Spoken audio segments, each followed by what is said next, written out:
Check, check, check.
Happy Friday. Let's do this. Cotter and Marshall Show. Hop on that stream. Join the Horde this morning, Facebook, YouTube, and Twitch.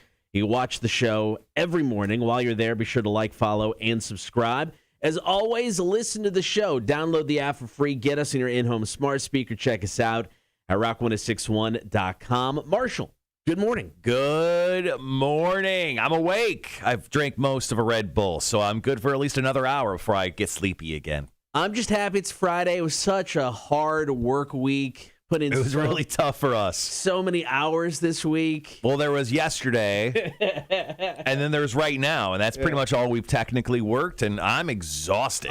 Man, you know, if anybody deserves a weekend, it's these two guys right here. Yeah, I mean, there's that phrase, you're always fighting for that weekend, you're always fighting for Friday. We fought hard, and I'm not going to lie, I feel like we won already.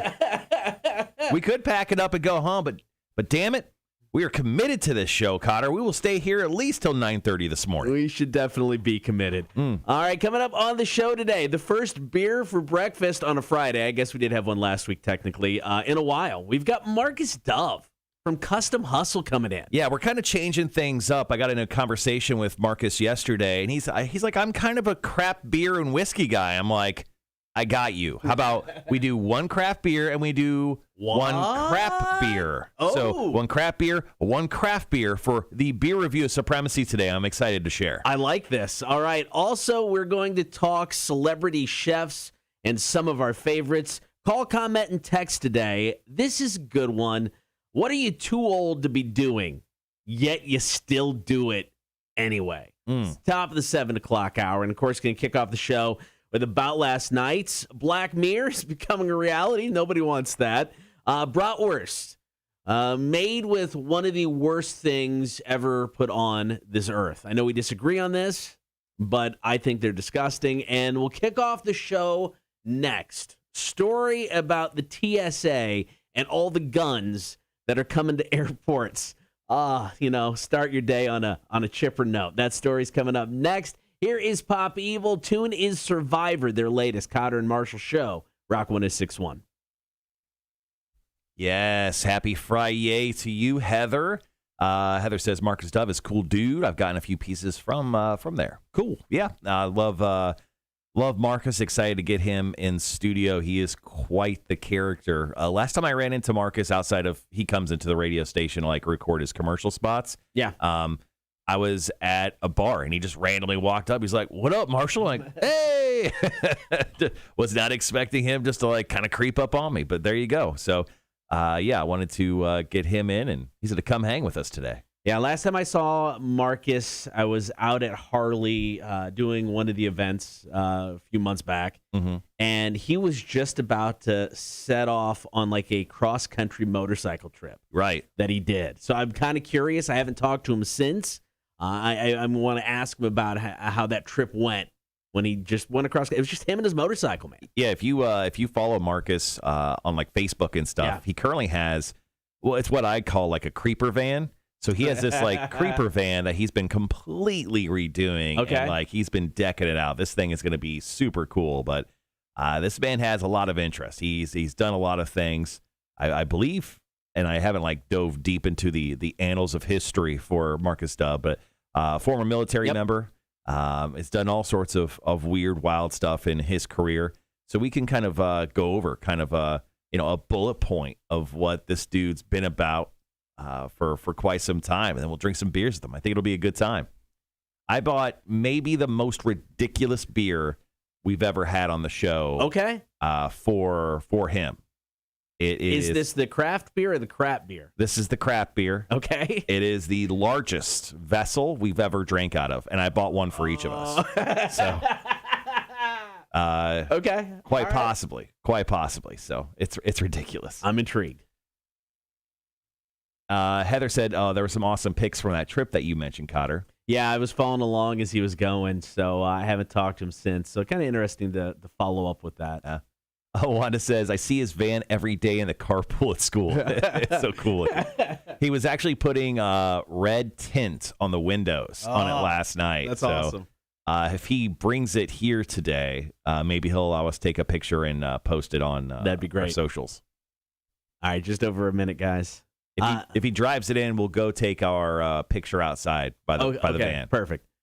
I had one tattoo done from Marcus. It has since been covered up. It was a Torture Tuesday tattoo.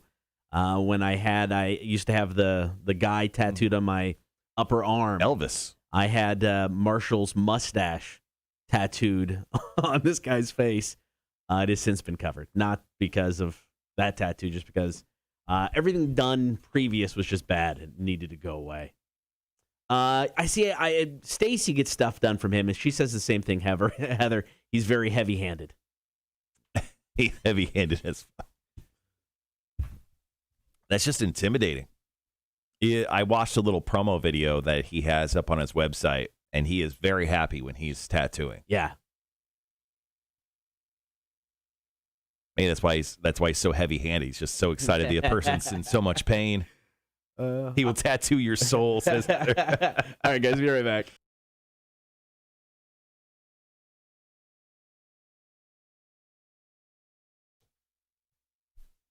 Hey, guys, so a record number of guns being brought into airports. Got that story coming up.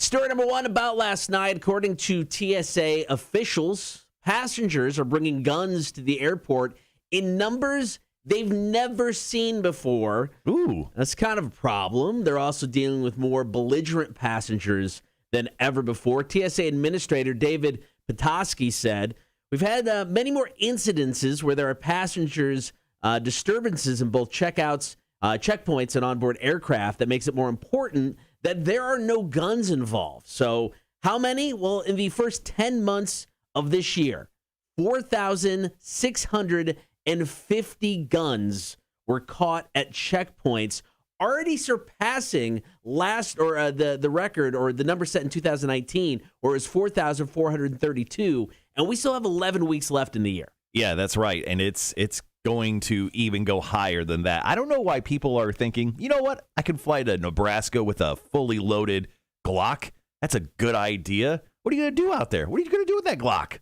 Also, why are you going to Nebraska? It sucks. I can confirm. I've lived there. So I've flown twice recently, and I'll be honest, both times I was just like, I'm in the airport. I'm really safe. Nothing's going to go wrong. Nobody's sneaking stuff through security. Mm-hmm. Now, these are guns that have been caught and found trying to get into checkpoints.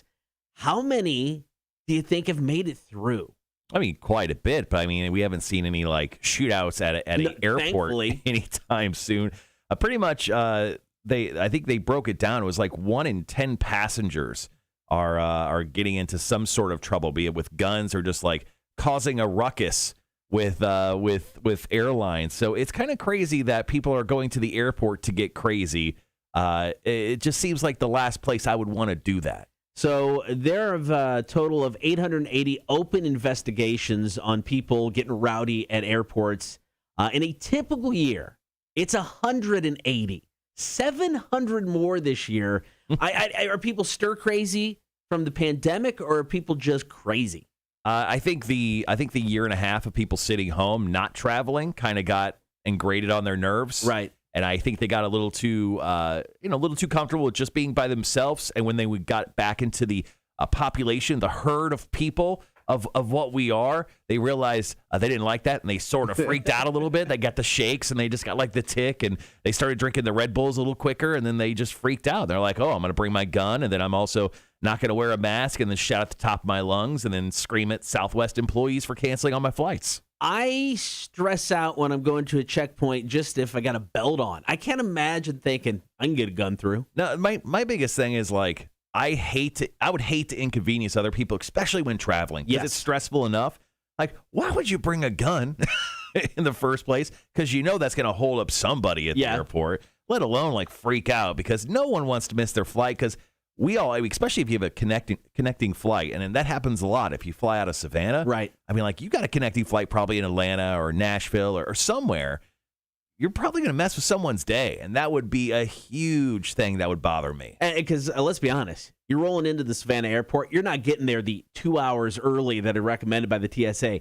You're getting there like 30 minutes early. Like 60 minutes for me. Okay. Maybe. Okay. Maybe. But still, I mean, if things go crazy, that's 60 minutes. Oh, you're screwed. Yep. All right, got another story for about last night. Bratwurst, I love them. Well, there's this place in Minnesota, in my opinion, making the most disgusting sounding bratwurst in the history of ever. Got that story up next. Cotter and Marshall, Rock 106.1. Good morning, MK Ultra One. How you doing? MK, what are you playing, man? What's your video game of choice right now?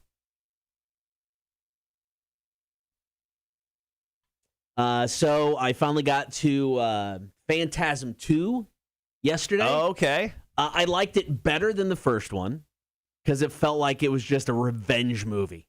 Right, and I think, and once again, I haven't seen these films in quite some time. I think the second film actually made more sense than the first. I agree. The first one, the plot was insane. You had no idea. Made no sense. They had no idea what's going on. It's this guy, the tall man, just stealing people to take to his planet. Which is weird. So they get into that a little bit more, but it's just like the young kid and the ice cream truck driver. They're out just searching for the tall man. So it's just like that's all they're doing. So I mean, it's kind of like it was just a revenge movie. Right. And it had one of the weirdest sex scenes ever. So, explain the sex scene in graphic detail. So the ice cream truck guy who's back hooks up with some chick who's in the movie randomly for some reason. Yep.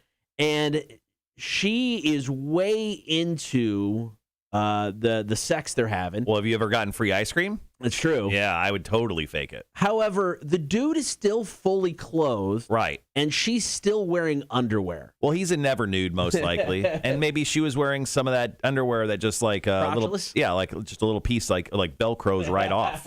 Because she reached down like she was grabbing his stuff to, do the thing. Right.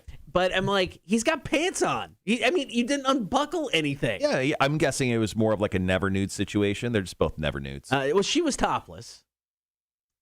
She still technically never nude. Still had panties. I don't know. It was very weird because I'm like, how? Maybe she was wearing one of those like naked lady T-shirts. Where it looks like she's naked, but it's actually a T-shirt. The most convincing T-shirt ever. Oh, all right. Yes, wow. Yes, very very convincing. Yeah, there you go. But I don't know. It was just like the weirdest sex scene ever because I'm like, you're not having sex. You're not even trying. Dude still got pants on. You're not even trying. As a man who never tries to have sex, right. I know. I've watched enough softcore porn on Cinemax in my life, and on airplanes recently. I know what fake sex looks like. Yeah, this wasn't it. Wow. Good morning, everyone. Thanks for joining the live stream. But Phantasm 2 way better than the first one. Yeah, I agree. It really was. I remember liking that one much more, just because the story made more sense. It made more sense. So I've got 2 more of those to go, I think is what it is. Right now, MK Ultra's playing Tony Hawk Remaster. Nice. I heard that's like stupid cheap right now too. Really? Yeah. I know you. I love Tony Hawk. Hey, you should pick it up for Christmas or whatever. Well, I still have it on the what do I have? 64. I think I got the Nintendo 64. So I have the game. So I went back and played it. It's awesome. Gotta get the remasters though. I think Jack Black's in the remaster. Morning, Tony. How are you? Dave said, wasn't there a clothed sex scene in Cheech and Chong movie once? Probably. I don't know. It was just really weird. I know, it's like that's what bothers me about that movie, not the paper thin plot.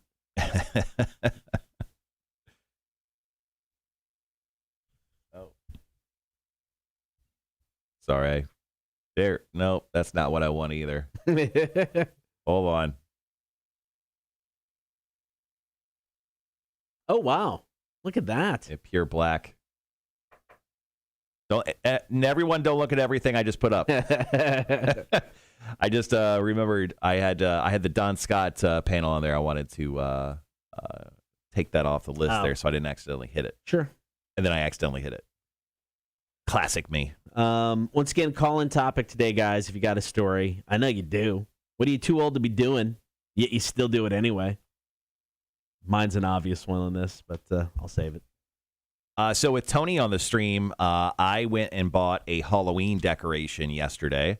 So I didn't buy the 12-foot tall skeleton, although, trust me, I have a lot of buyer's remorse in not having Tony pick up the gigantic skeleton. I totally want one now. I'm an idiot. I should have had her buy me one while she was there. An opportunity like that does not come along. They sell out very quickly every year. Tony was 100% right. She should have called me an idiot. She should have just bought. Tony should have used her as the show mom.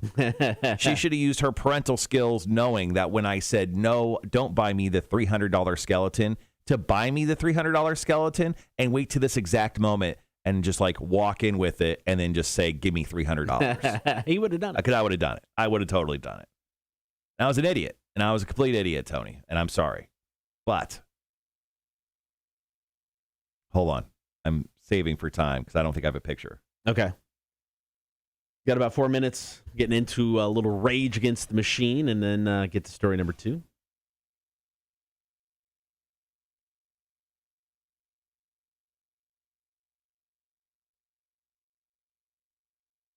So at Lowe's, because, it's weird that Home Depot and Lowe's are the people that have like these incredibly unique Halloween decorations. Like Home Depot has that 12-foot skeleton. Like it's like the only place I believe that you can actually acquire the skeleton. Right. So at Lowe's, they have Jemmy.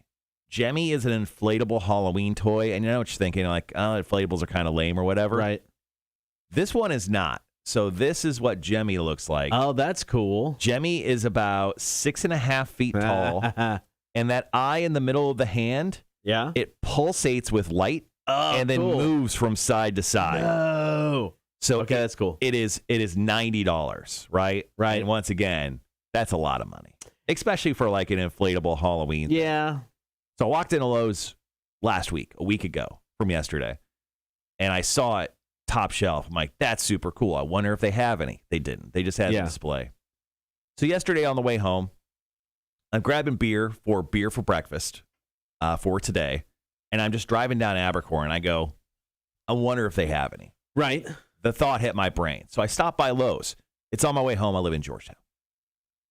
So I jump in. I look up. The display is gone. I'm like, well, they don't have it. So, and I mean, Christmas, and they put up like 20,000 things at Christmas, and I absolutely hate that, especially because we're still in the Halloween season. So I look over, and I see Jemmy rolled up. Okay. Like a piece of trash thrown in the corner.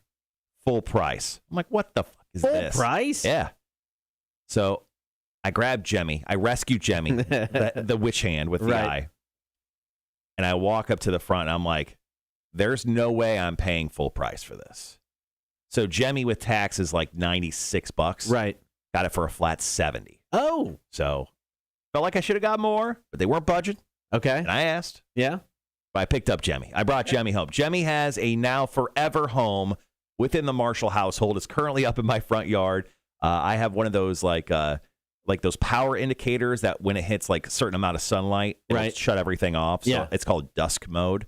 So it's currently blown up in front of my house. Yeah. In case you want to just drive around Georgetown until you find my house. It's currently up, and it's amazing. Who knew you could wheel and deal at Lowe's? You can. So if you have an open box item, you can just be like, I don't think so. Because like they didn't have any of the stakes or strings or anything, but I have so many blow-ups from the years. I have like a pile of that stuff in my house. So that didn't mean anything. Also, that thing is sold out. You can't find it anywhere. And it's being sold for $180 on Amazon. Jesus. Yeah. Stupid. And guys, I'm not kidding. It is super fucking cool. So cool. Once again, last year we threw away like most of our Halloween stuff because we just decided to like revamp everything. So I've been buying new stuff over the last few weeks. We're getting there. Next year, 12-foot tall skeleton. All right, guys, got about 25. We'll be right back.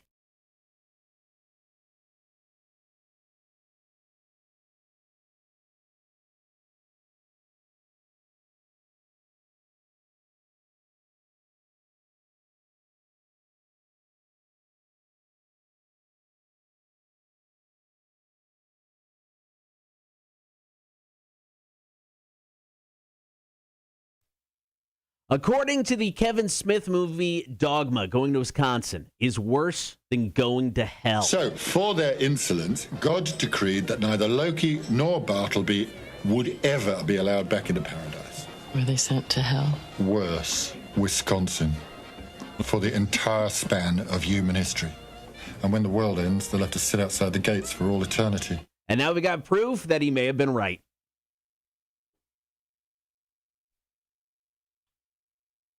I think you're overreacting. What? Connor. I think you're overreacting. I'm not. Just a little bit. Not at all. Story number 2 about last night. The meat counter at Jennifer Street Market in Madison, Wisconsin is serving up a little something special just in time for Halloween. They're calling it the Spooktoberfest Brat. So you're thinking, what's in the Spooktoberfest Brat? I mean, maybe use some food coloring. It's like black. Maybe they shaped it to look like a finger. Yeah, that'd be kind of cool. No. It's worse than that. The main ingredients, pork, beer, and candy corn. Somebody said that this should be a felony offense, so I don't think I've done anything wrong, though. Right, he definitely didn't do anything. Dude, they're making bratwurst with candy corn. Yeah, so they're just doing like a regular beer brat where they like throw the beer over the casing or whatever. They stuff it full of meat, but they also throw in like 4 or 5 pieces of candy corn. Honestly, I'm intrigued. For a guy who will die very early in his life because he ate and drank the stupid things that he does, I would definitely dive into this. So a local TV reporter in Madison did. I mean, it was good. It was salty and sweet. The candy corn actually melts when they heat it up, so it kind of disperses the sweetness throughout. That sounds incredible to me. Okay. Like a little like a sausage maple pancake type of feel to it, maybe. I don't know. Maybe if you're not getting the consistency of the candy corn, maybe if it's just the sugar that's melted through it. Because, I mean, sure, like salty and sweet's always good. Mm-hmm. So maybe that makes it okay. But it's just the thought. Because, I mean, when you look at it, you can see the candy corn through the casing. Yeah. It looks disgusting. I mean, does it really look disgusting? It just looks like there's a piece of candy corn in there. Hence, it looks disgusting. So if I put a piece of candy corn and like some mac and cheese, would you say, ooh, that's disgusting? Yes. You are a little girl. Candy corn. What woman ever decided to marry you? On the scale of manliness, you're negative 1 billion. My hatred toward candy corn, I mean, now granted, not manly. Right. But my hatred toward candy corn has nothing to do with it. Candy corn. You also hate bananas. Why do you hate the color yellow? I don't know. It's a good question. Oh, all right. I don't know. Let's think about that. Banana's gross. But no, candy corn is just absolutely hideous. Now, I don't know. Maybe if we hit up Ogeechee Meat Market with a bag of candy corn, we could talk them into making us a couple. They'll laugh you out of the building. Well, I'd hope so, because they'd be like, this is the dumbest thing I've ever heard. No, this is something that you need to do at home. You need to Frankenstein yourself a candy corn brat. What, go buy some brats and just cram some candy corn in it? Yeah, you just take a little scalpel and you just kind of cut the brat, and then when people walk into your home going, what are you doing? You're like, definitely not having sex with this. I mean, what sounds worse, putting candy corn or having sex with this bra? Because either one, I'll do it. I'll do it. If anybody from Ogeechee Meat Market is listening now, I'm curious enough. you guys would make us a couple candy corn brats. We'll fry them up. We'll eat them on the show. Sure. Absolutely. It wouldn't be the worst thing we've eaten on the show, so it'd be fine. All right, coming up next, one more story for About Last Night. Black Mirror. It should never become a reality, yet it is, and it's scary. Details after Five Finger Death Punch. Darkness settles in. It's the Cotter and Marshall Show. Rock 106.1. Heather, not a fan of that candy corn brat. A lot of pukey emojis. Yeah, I have a hate, and my wife loves candy corn too. I just have a hatred for it, though, man. I can't do it. What did candy corn ever do to you, man? It was made. It's good. All right, you candy corn Hitler. Jesus Christ. Let's exterminate all candy corn. Yes. No, there's like a candy corn type of I don't know, dessert thing that is like Thanksgiving dinner. I think we talked about it once on the live stream where they take candy corn, like whatever that consistency of mallow or whatever is, and they make like a flavored Thanksgiving dish. I've been looking for that. Can't find it. I want to try that. I want to know what that tastes like. Crap. Probably. Andrew, what's up, man? Glad you can make your way back. It's been a while. Yeah, well, it's been a while for us to be on the air. That's true. It's true. You only missed yesterday. Candy corn or the candy pumpkins are garbage, says Heather. Yeah. I don't know. I like candy corn. My wife loves those mallow pumpkins or whatever they're called. Yeah.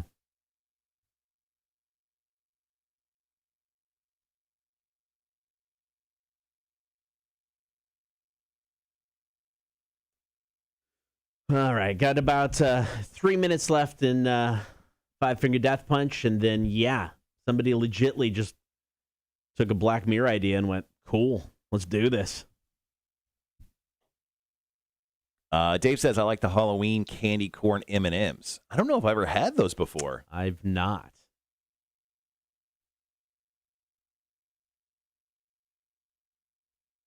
I'd be interested in trying them, though. So got about 2 minutes before we jump back on the air. Today's the day, Cotter. I'm going to test drive a new car with my wife. We're doing it right after the show. She's going to meet me as soon as the show ends today. And because I'll be drinking a little bit in the 9 o'clock hour, she'll be driving us to Springfield. Good idea. Tony says, put the candy corn in the sweet potato casserole.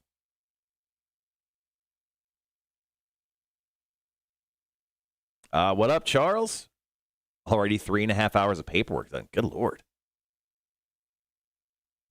It's a whole lot of paperwork. It is. Yeah, so going to test drive a Jeep Compass. We'll see if that's the car of our dreams or not. My wife did research all last night while I was hosting bingo over at the draft room at Berwick. So she's got a number in her head that she wants to stick to. So we'll see if they want to play game. It's a big game buying a car. So now you bought a car recently. Did you really haggle with them? Did you say, hey, this is what you have the car at? This is what I wanted at, or did you work with them? We worked with them. We got. I felt a good deal on it. So, did you Kelly Blue Book the value of your car? I did not. Oh, I did not. Because we were just kind of looking around. We didn't have like, hey, we're going here to specifically look at this. Gotcha. When we got there, we just found it.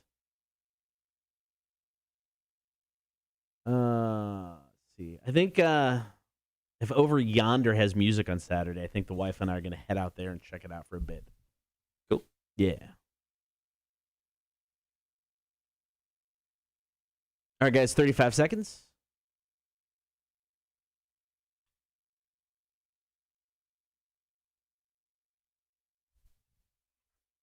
All right, guys, be right back.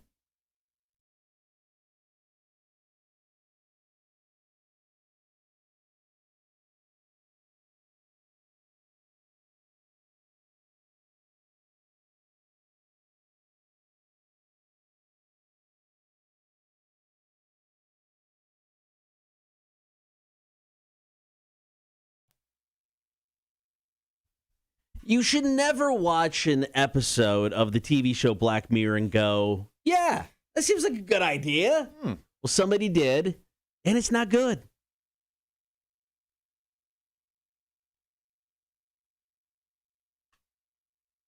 Story number 3 about last night. In season 4 of Black Mirror, there's an episode called Metalhead. Now, the episode featured robotic dogs basically hunting down and killing humans. Yeah. It was a great episode. Oh, it was one of my favorites from that season. Well, Ghost Robotics and Sword International have teamed up to create semi-autonomous robot dogs with a sniper rifle attached to their back. Now, it has the capability of precisely hitting a target up to about 4,000 feet away. Yeah, that's kind of crazy. It's kind of a crazy thing. And when you look at a picture of this thing, you're like, wow, we're at that point, huh? It looks straight out of the Black Mirror episode. Yeah, and then when AI kind of takes over the world and these things start hunting us down, we're going to be like, wow, that was a bad idea. And then we could blame people like Ghost Robotics and Sword International for ending the world. But these are terrifying to look at when you get like a little view of them kind of in action. Yeah, it was unveiled at the Association of the United States Army annual conference recently. Now, the exact configuration of the gun, how much ammo it contains, and how hard is it to reload is unclear. Popular Science magazine website kind of broke some stuff down. But there was this that they had to say that stood out to me. Putting a gun on the robot almost certainly requires bringing the human operator back into direct control over the machine responsible for aiming and authorizing shots. What remains to be seen is the degree to which a human will be in control of the robot's operation, its targeting, its firing, because that kind of communication needs to happen over airwaves. It is possible a foe could jam the signal or feed the robot false information, turning the robot from an advantage into a liability. Ooh. I mean, this is like, it's like the sequel to Metalhead is all they're doing here. They're writing another episode no, this for is the Black prequel. Mirror. This is the prequel to Metalhead. No, this is slightly terrifying, but very cool stuff at the same time. Is it? Yeah, it's kind of cool. Like, I mean, you're like, that robot dog? Oh, that's cool. That's cute. Now they put guns on them. Like, this is cool, like Call of Duty type of stuff. But yeah, this is scary, but also kind of cool at the same time. I mean, I loved Black Mirror. It's one of those shows that you could definitely go back and watch. Yeah. And now after this, if you go back and watch Black Mirror, are you just going to watch it and be like, all right, what's next? What technology from this TV show are they going to try to actually make into real life? There's a lot of weird stuff on that show that I just wish they put out another season, honestly. But honestly, maybe they shouldn't, because it'll give people stupid ideas, possibly like this one. All right, coming up next. Yesterday on the show, we talked about things that you would recommend, that you bought that you would recommend to somebody else. I brought up a vasectomy. One of the best things I've ever done, hands down. Well, if that makes you a little bit nervous, having your junk go under the knife, there may be a new option for you when it comes to male contraception. We got that story next. Cotter and Marshall, Rock 106.1.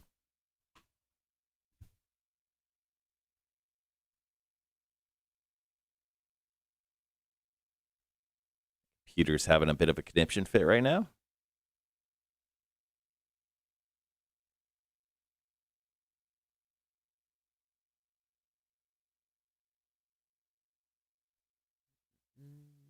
All right, I'm going to start coffee right real quick. I'll be right back.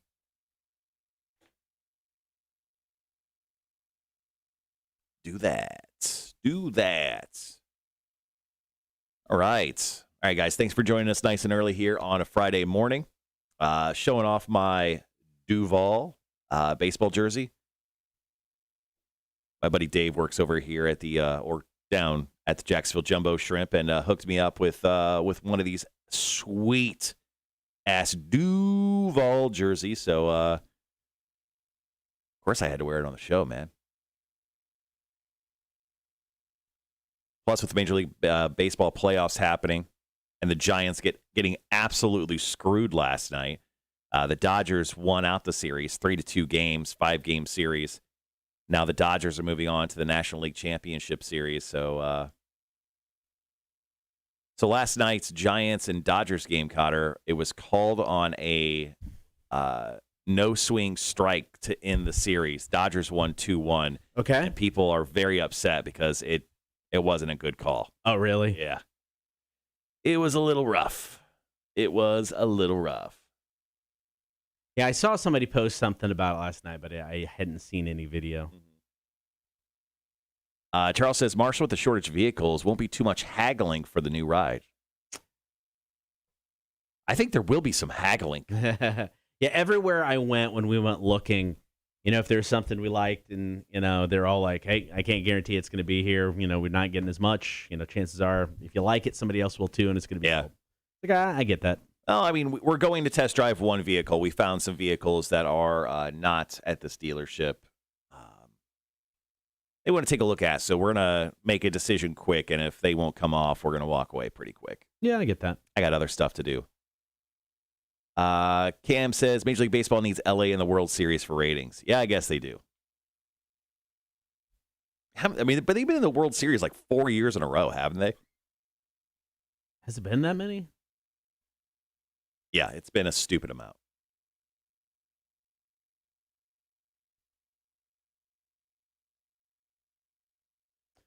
So game 1 of the NLCS is tomorrow, 8:00. It's Dodgers and who again? Braves. Yeah. Yeah. So tomorrow and then Sunday, and then Tuesday and Wednesday for games 3 and 4. Do you think this is good? Just when your computer does that? What does that mean? I have no idea. I just minimized my screen there. I'm going to go out on a limb and say no, not good. Okay. All right. I'm going to go ahead and agree with you. All right. With Halloween coming up, found a list. These are 10 monster myths, but they were created by Hollywood. So things that weren't around until Hollywood got their hands on them. Number 1, vampires being burned by sunlight. It's not something that existed in Bram Stoker's movie. Also not in early folklore. The first movie to do it was Nosferatu, which was the 1922 German movie. Yeah, Nosferatu's. That was one of those films I got to watch in film class. Oh, loved it. Frankenstein's monster being green. According to the Mary Shelley book, they described the monster of having yellowish skin.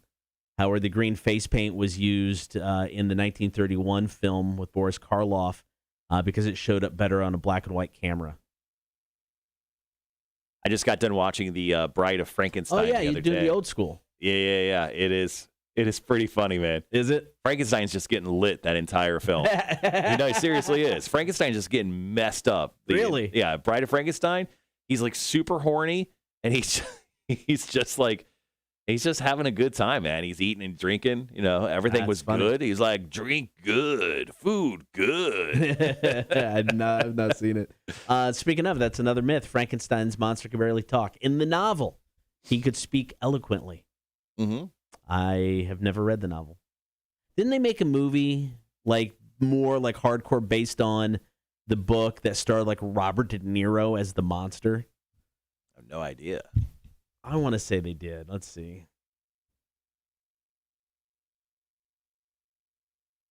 Yeah, 1994, Mary Shelley's Frankenstein.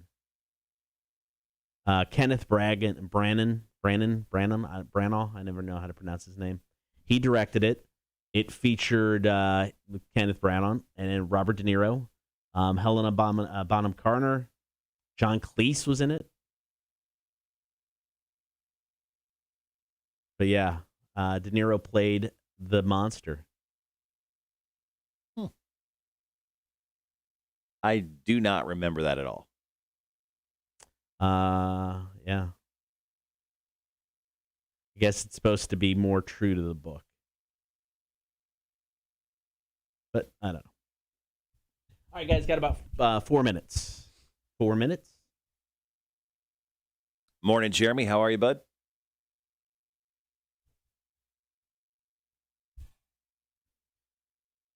Coming up, I'm going to talk about a potential new form of male contraception. It's not out yet. No cutting of the junk involved.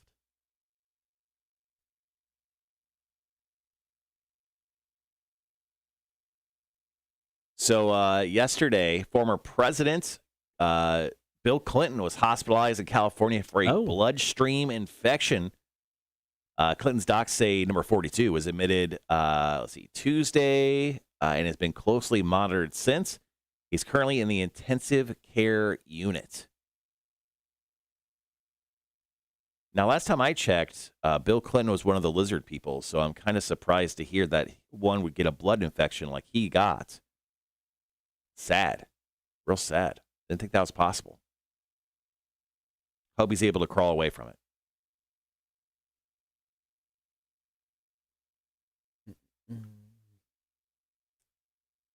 Charles says, best Frankenstein movies, Young Frankenstein.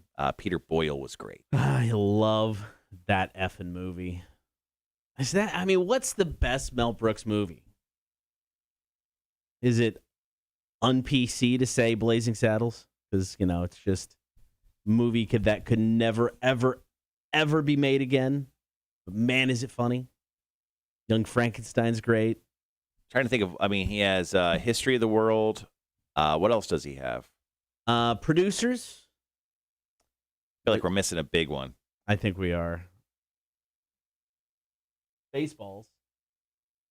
Yep. I wouldn't call it his best, but it's definitely funny. Let's see. Not discography. Filmography. Let's see. Producers. 12 Chairs, Blazing Saddles, Young Frankenstein, Silent Movie, High Anxiety, History of the World Part 1, Spaceballs, Life Stinks. And then it got weird. Robin Hood Men in Tights got its moments. Dracula Dead and Loving It was not good. I love Leslie Nielsen, but that was bad. And then they remade The Producers based off the Broadway musical.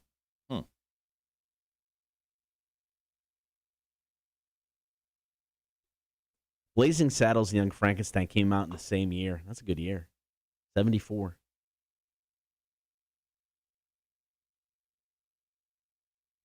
All right, just over a minute, guys.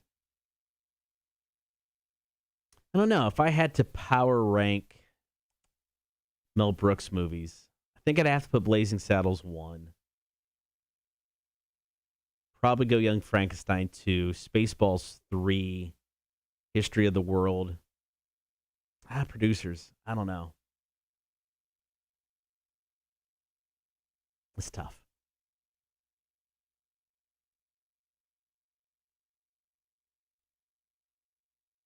All right, got about 35 seconds.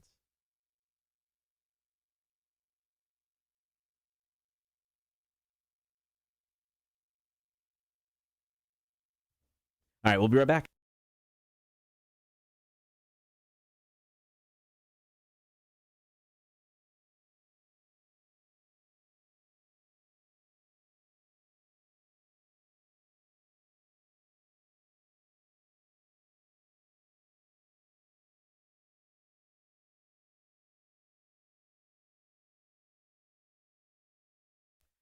Guys, you don't want to get a vasectomy? Well, there could be another option coming soon.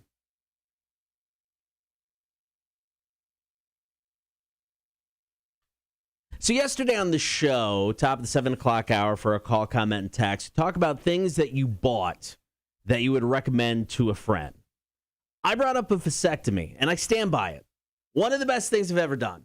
Procedure was weird, but not a bad thing. Well, if you had a little fear of maybe having your junk go under the knife, I get it. Could be another option coming soon. A German design graduate, Rebecca Weiss, has created something that temporarily halts the regeneration of sperm. It's a mug-sized device called Kazo. Why is it called Kazo? I don't know. Interesting. So yeah, so what it is, it's like it's like an electrical shock bath for your boys. So you dip your boys into the water, and it shoots like electrical currents through your boys. Yeah. And then you do that for a little bit, like through a session or so. And then for like roughly the next 2 weeks after the first dunking, you are essentially clean. Sorry, bug tried to attack me there.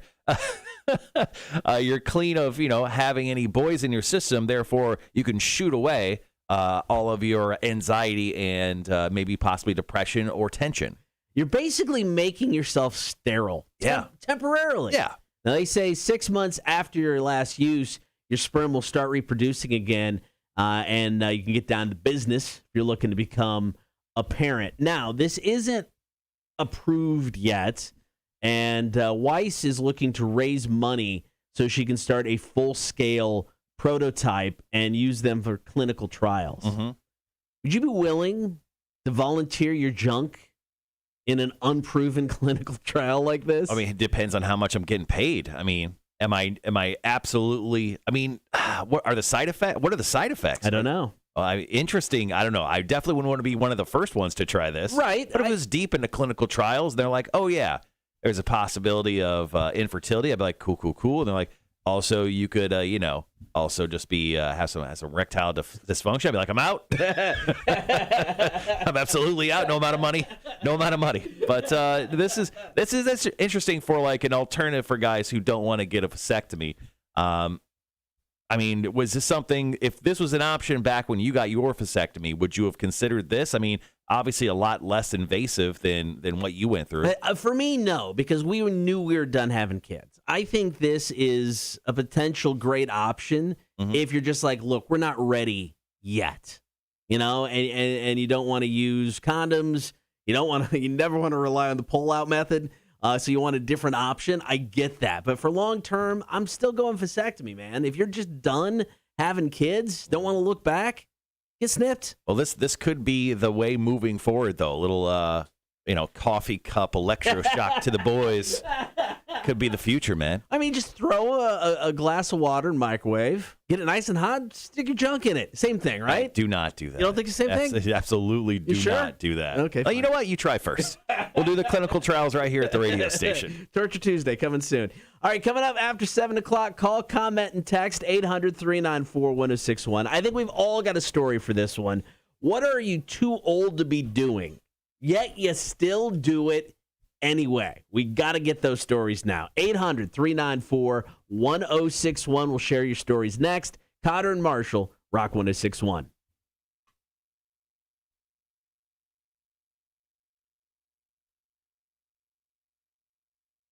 All right, guys, go ahead and hit us up with your answers for our question of the day.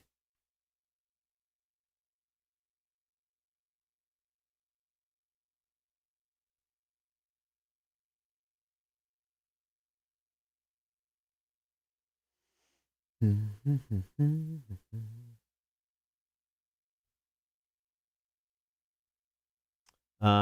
going to grab my coffee and I'll be right back.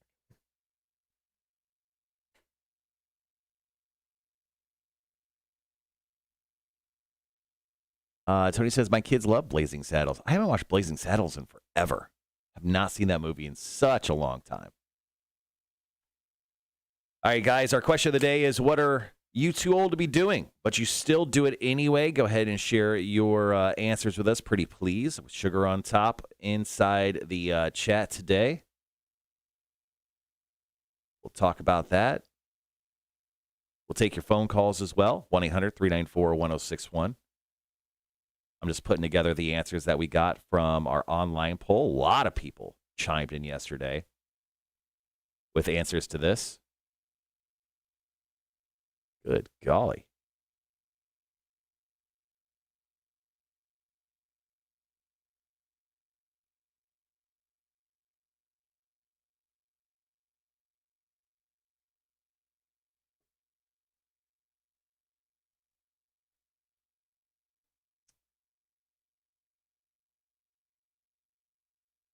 All right. Sorry, just making some adjustments here. Hour was a little short.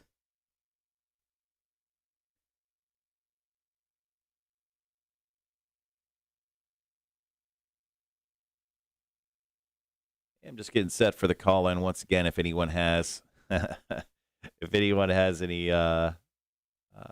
answers for us for our question of the day, once again, what are you too old to be doing, but you still do it anyway? Feel free to drop them into the chat.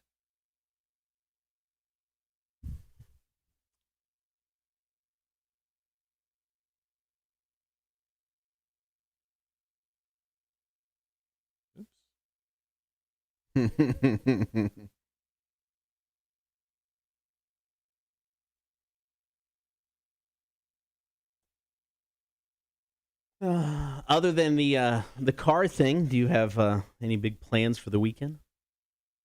I'll be broadcasting live in Hardyville for our sister station, Bob 106.9, for the Festival on Main. Okay. There's some great live music from D's Guys, which is going to be happening on Saturday night. I'll be out there from 12 to noon. They have the Paul Bunyan Lumberjackers, who are going to be performing 3 times during the day. What they exactly do, I'm not sure. But Get in there and swing an axe with them. I'm excited to see what the hell they're all about. But no, tomorrow I'll be broadcasting live from noon to 2 over in Hardyville for that.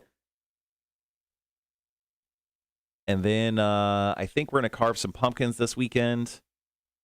Going to try to get a car today if that works out. If not, probably be looking for a car further on through the weekend because got to really take care of that as my wife's car is not really working exactly at this moment.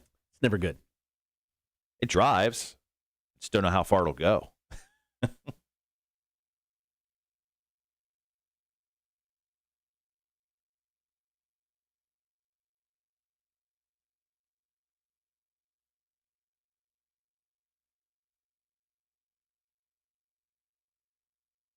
right, guys, thank you so much for sharing your stories. Charles, Sherry, Tony, appreciate that. Drop these into my file so we have it for when we start here. Also had to restart my computer over here, and it's slowly coming back to life. You've had nothing but issues with that. Yeah, I need to probably have it looked at, but I only use it a few times during the week. Yeah. Obviously, we're doing the show, and I'm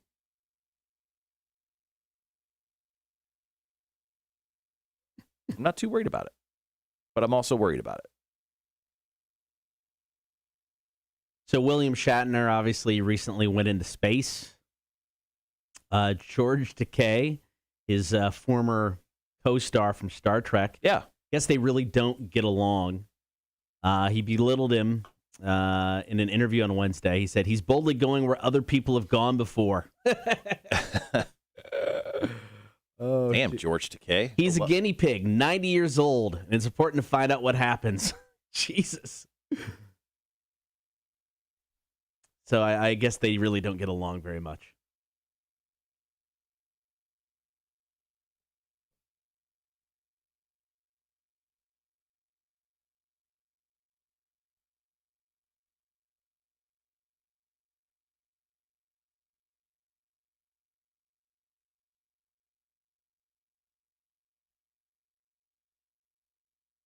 So 90 years old is going to show a great deal more in the wear and tear in the body, human body. So he'll be a good specimen to study. Although he's not the fittest specimen of 90 years old, so he'll be a specimen that's unfit. Jesus Christ. So William Shatner William Shatner looks really good for a 90-year-old dude, though. He looks great. I mean, whoever his doctor is, hats off. Oh, you mean his plastic surgeon? Yes. No, dude does not look 90.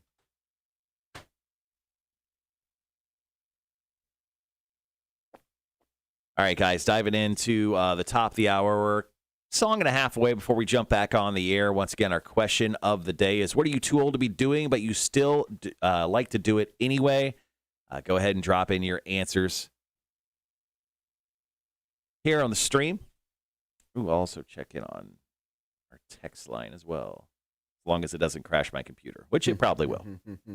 Yeah, nothing yet on the text line. I had a couple TMZ stories up, and I think that's what. They got so much crap running on all their pages, man. Yeah, I don't know why TMZ does that. Just garbage. Oh, I bought a new router modem.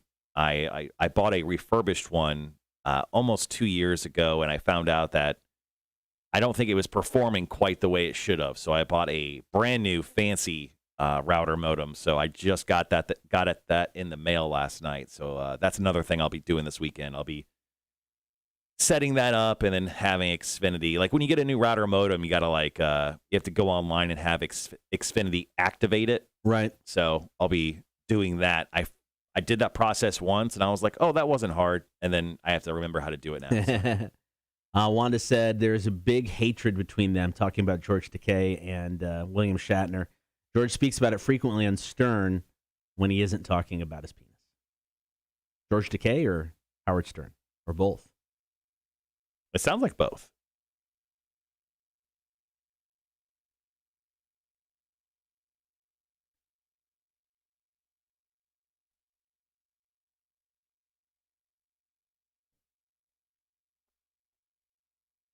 Playing the new tune from Ayron Jones now. He's in town next weekend. Next Saturday. Yep. I have a previous engagement, so I will not be able to go. Previous engagement, huh? Yep.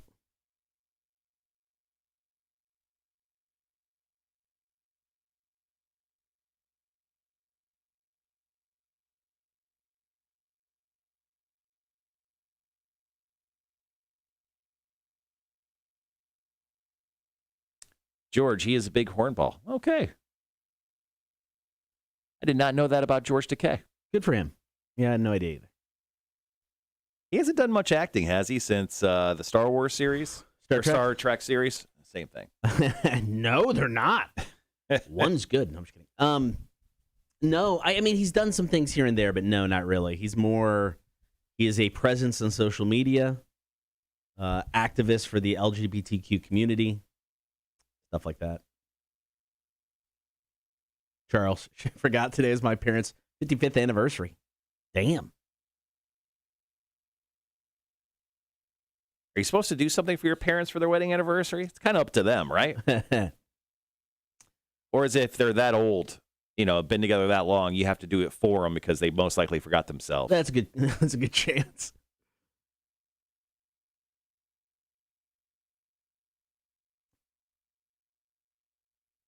Yeah, I stopped doing anything for my parents' anniversary years ago when I realized they shouldn't be married. So it doesn't even count anymore. It's just not an anniversary. It's just we've tolerated each other for, 45 years.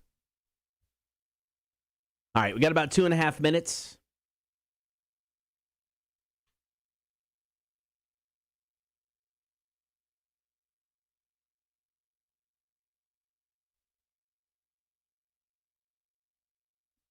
You tried a Broadway show. Don't think it did that well. Yeah, obviously not. How do you want to work this first break? I've got a story or a thing. I don't mind starting. Okay. You want to? I'll share a couple off the stream, and then you just let me know which one you want to go out on. Okay. Well, is there a good one on the stream or?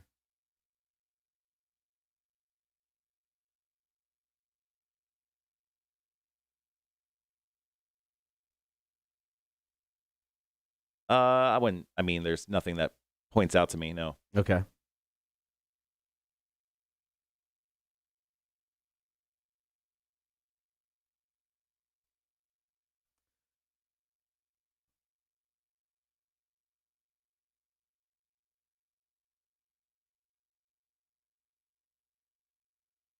All right, I'll do mine. You said you got a couple? Yeah, I could do a couple. Okay. Do those. And then I got one here on Facebook we can end the first break on. Which one is it? The Richard Tiglin, The Pit. Okay.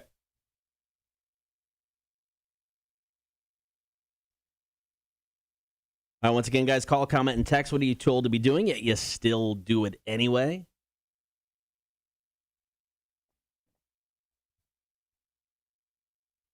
We'll be right back.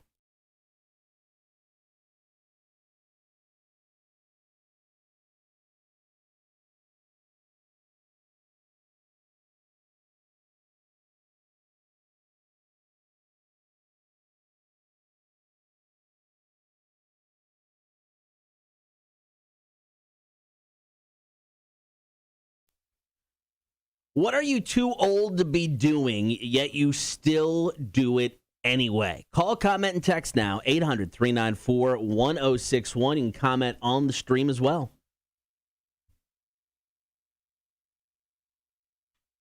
Good morning. Thank you for hanging out on air and on the stream. Facebook, YouTube, and Twitch. Be sure to watch along with the show each and every morning.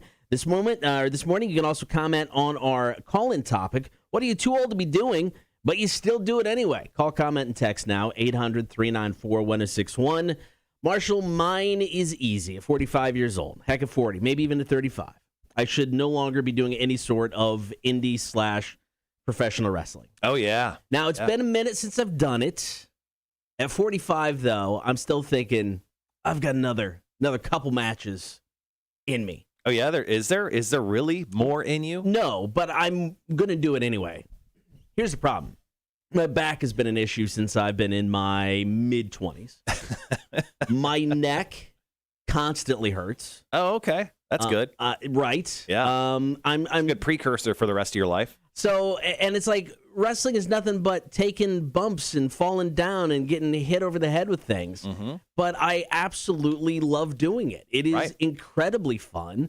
And it's like, so one of the moves I had done, especially when I wrestled, more often back 20 years ago, was the flying headbutt off the top rope. And a lot of people have stopped doing that because it is so jarring on your spine just when you hit the mat full on.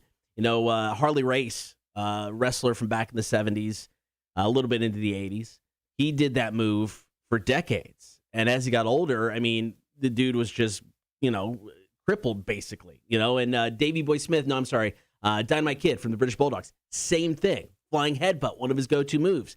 That dude was in a wheelchair for the last 20 years of his life.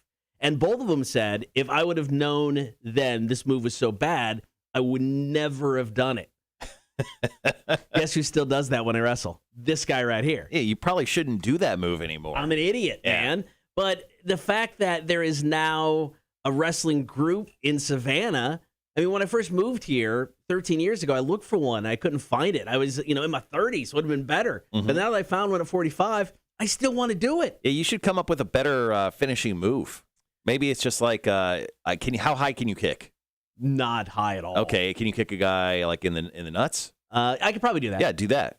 That's your finishing move. That's my move now. It's just a shot to the junk. And if anyone kicks out of it, it's very unbelievable. Because if you get hit in the balls at any age, you're down for a good 3 to 7 minutes. I mean, it's like, I don't know, man. I just love doing it. And my wife shakes her head disapprovingly every time I say I'm going to wrestle again. Mm-hmm. But then she buys me wrestling boots. And all she did was encourage my stupidity. Yeah, I think it's her fault. Well, I mean, I think she's trying to put a point across the table. You're just not picking it up. They like to call me the slow one on the show, but we'll see how that goes. All right, call, comment, and text 800-394-1061. What are you too old to be doing, yet you still do it anyway? So Tony chimed in on the stream today. She goes, I am too old to skip work to go see a Marvel movie. She goes, one of my favorite things was I'd go pull my son out of school on the day the movie released. We play hooky, eat lunch, and go see the movie. It has become a tradition. Who needs an education when he can go watch a movie from the MCU? See, I disagree that you're too old to be doing this. Well, sounds like a great idea. Right, but I mean, like, I think her son is now graduated from high school. So, like, what college-age student is going to want to go see an MCU movie with his mom the day it releases? At that point, when you're a kid, Tony, come grab me. I'll go with you. Yeah, I'm in 100%. Exactly. You and I will have lunch, watch a Marvel movie, be great. Sherry also chimed in on the chat. Said I shouldn't be doing the occasional roller skating, jumping on the trampoline, or headbanging at concerts. Yeah, those all take the toll on the neck and spine, like Cotter was talking about. I used to remember headbanging my very first time, like my first big show. I went and saw Pantera. Yeah, I remember headbanging and having such a good time. Even as a young man, my neck hurt for like a week after that. And I'm like, I don't think I should be headbanging. I don't think I am part of the headbanging culture. I don't think I have it in me. Richard hit us up on Facebook, kind of the same thing. He just said slamming in the pit. I get a good 30, 45 seconds of raging out, then I need a breather. Yeah. I mean, when I go to a show and see a pit now, I look at it and be like, No, guys. I'm out. I don't think I've stepped into a pit in like 20 years. I did it when I was really, really young, but after that, like I was like, this is too much for me. I'm just trying to enjoy the show. So I always made sure I stand like behind the pit. Yeah. I'm close to the pit. Right. I want that pit energy. Right. But I want nothing to do with actually being in or around the pit. All right, what are you too old to be doing, yet you still do it anyway? Share your story now. You can call and text 800-394-1061. You can also hit us up with a comment on the chat. New Rise Against, talking to ourselves. Cotter and Marshall, Rock 1061. Morning, Sean. Morning, Mama Sita. Morning, everyone. Heather says, hi, I'm a massage therapist. Can help you with your neck and back pain. Heather says, 41 and shouldn't be playing roller derby, but I do. There you go. I get it. Sean says, I think Randy Taylor wrote the Garth Brooks and sang a song to my answer. I'm much too young to feel this damn old. Yeah. I've thought that for years, but now I'm just old and still feel this damn old.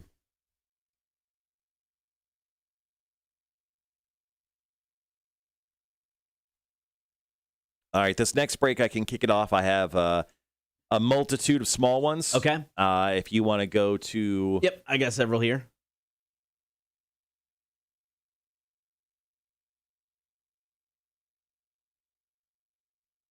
I'll wrap it up with Babs's Facebook comment. Okay. Sounds good. I'm going to do Steve and Wanda's. They're kind of the same, so Sure. I'll just kind of lump them together. All right, guys, got about 2 minutes. Ooh, Heather says she broke herself playing roller derby. It sounds like she broke her left tib and fib. Good Lord. Oh, been to enough of those bouts, doing the announcing stuff, seeing injuries, man. Some of it's just like so brutal. So when my wife was playing roller derby, she played with a girl called, her roller derby name was Alma Bitches. So ALMA Bitches, Right. all my bitches. Yeah. But she was a big girl, and she'd go out there, and she didn't even try to play roller derby. She went out there to hurt people. She hurt people for a living, and she loved it. She lived for bout night on Saturdays in Las Vegas. And like I said, the best way to describe her is a big girl, and she was thick through the middle. Right. And she would just use her hips, and you would see these little jammers, talking like flying Just 10, bouncing 12 off. feet out of bounds, and they would run into the crowd and everything, Right. and it would just completely... She's just devastated. She devastated people out there. It was a lot of fun to see and call when I was there hanging out with them. I miss roller derby, man. I'm ready for that to come back with the Derby Devils and the Hellions. Bring it on.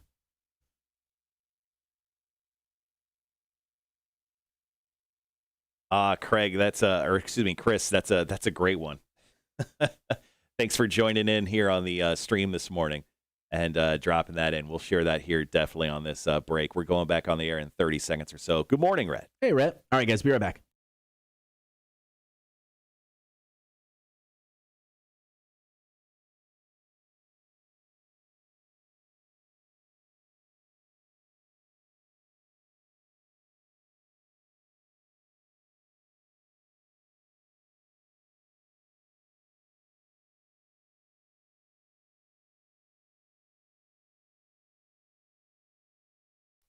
What are you too old to be doing, yet you still do it anyway?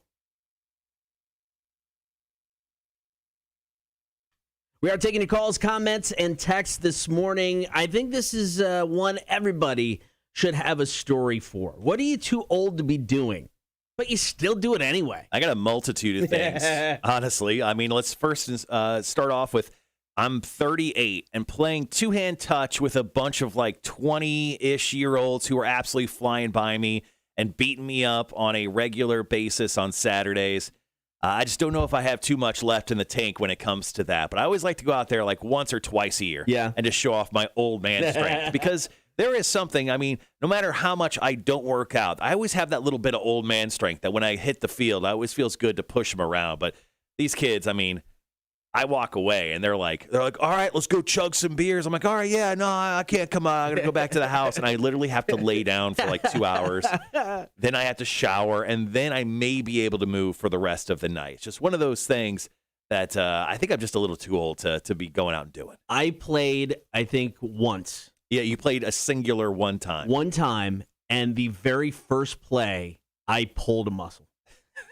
And I hobbled, literally hobbled through the rest of the game because I was in so much. I mean, the first play, I went running and went, oh, there it goes. I'm out.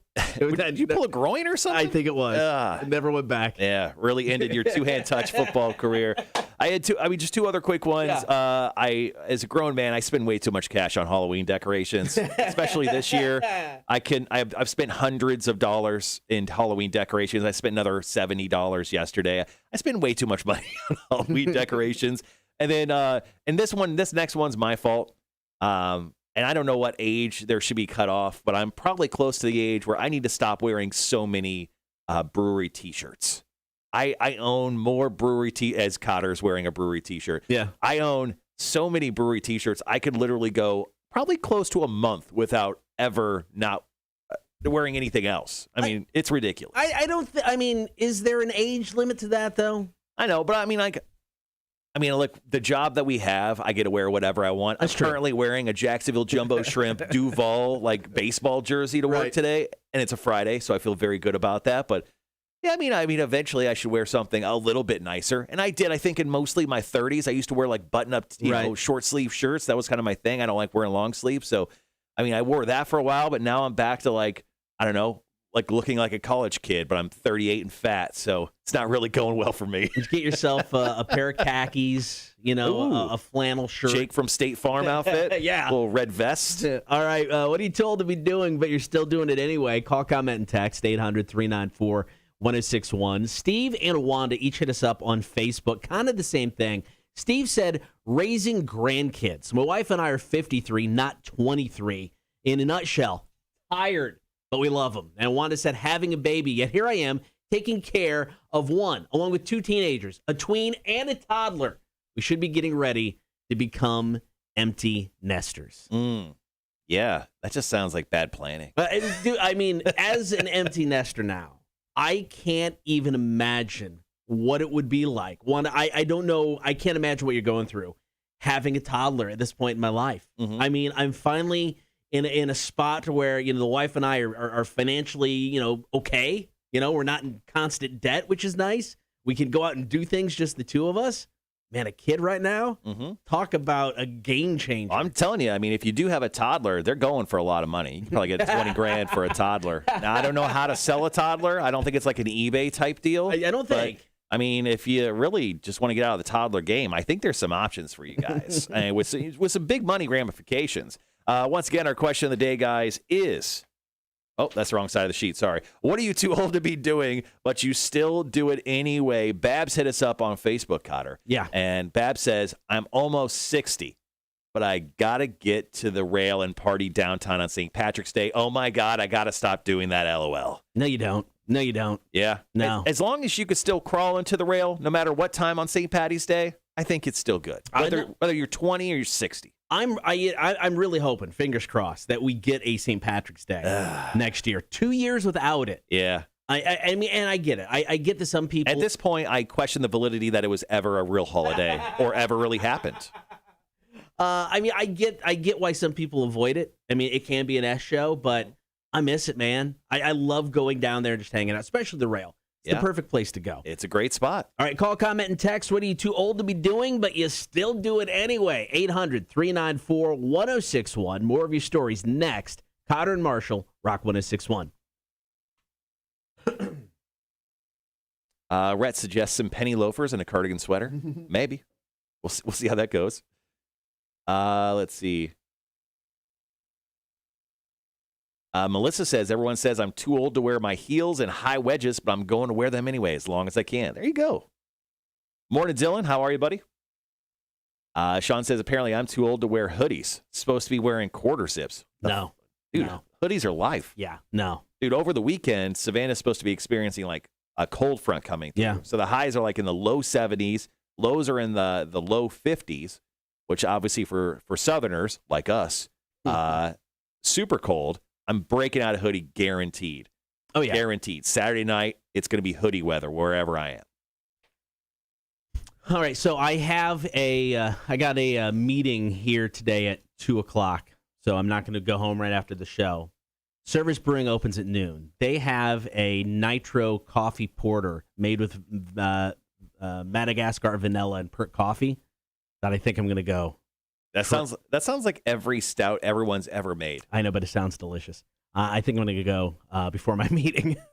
So I think have a beer. I think Two Tides today actually has a new beer released. It's the Wendy's chocolate frosty, or what's it called? Is it frosty? Yeah, it's a frosty. Yeah, chocolate frosty beer. That one looked interesting. Yeah.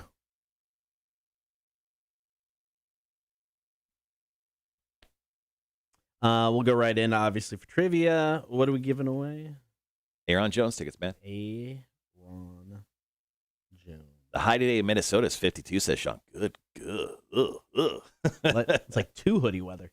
Tony says, so excited the wedding is actually outside on Sunday. Yeah, Sunday looks freaking great, man. Sunday's high is 73, low of 55. Saturday's high is 88. So what the F? It's going to be a bit of a dip. We just have a cold front coming through for a couple days. We kind of warm back up, but it's just that time of year where we're like going to start dipping down into the 70s. That's why I had to squeeze this baseball jersey in now, because I think I'll be wearing hoodies exclusively to work for a while.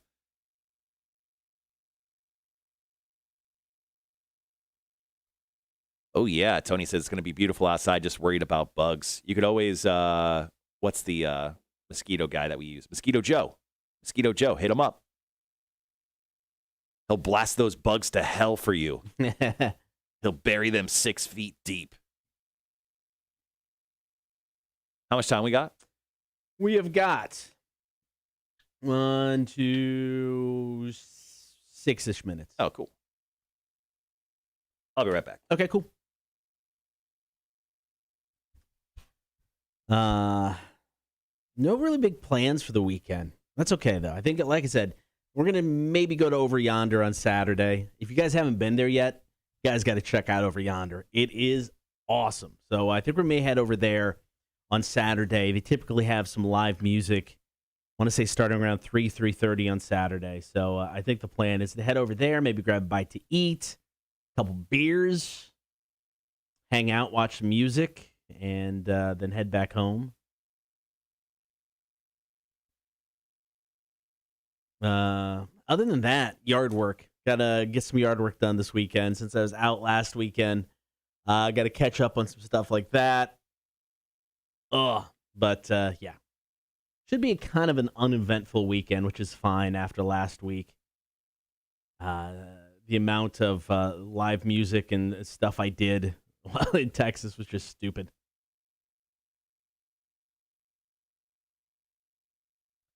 Still to come on the show today, going to get to Are You Smarter Than a Community College Dropout? Ayron Jones tickets on the line. Bobby Flay sounds to be parting ways with the Food Network. We'll tell you why. Also, power rank our favorite celebrity chefs. Going to talk about social media. Shocking, it's not good for us. And then, of course, top of the 9 o'clock hour, beer for breakfast. Guest today, Marcus Dove of Kustom Hustle. Now, I guess he told Marshall he was into craft and crap beer. So Marshall got one of each. I don't know what he got, but we're going to find out. Top of the 9 o'clock hour with Marcus. Very cool guy. So chatted up with him, see what he's been up to. And, of course, just drink some beers. I like that.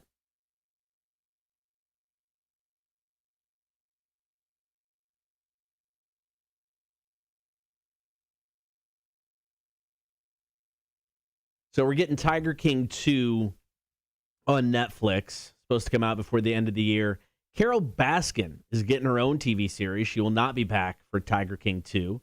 In her series on Discovery Plus, she's going to investigate the former zoo that was owned by Joe Exotic.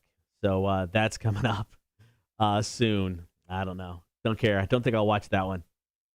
Don't need that in my life. Tiger King 2, though, I'll check it out. I don't expect it to be awesome. It won't have the impact as the first one, but I think it'll be okay.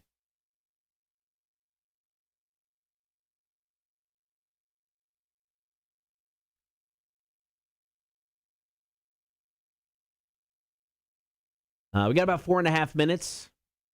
One more break to go for our call, comment, and text. If you have any stories, feel free to share.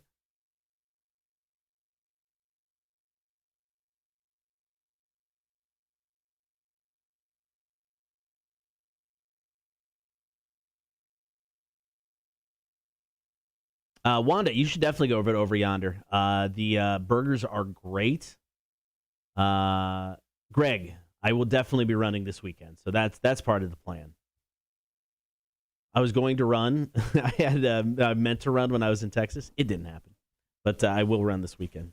So done and done. But Wanda, yeah, if you haven't guys done over yonder, you should definitely check it out. It's a cool place. Definitely a unique vibe for Savannah, which is nice. It's connected to Mood Rights, which is another kind of cool place, kind of different vibe. You got like the country western bar, and then you've got like the bar from the 70s. So totally different kind of random spots, but both very, very cool.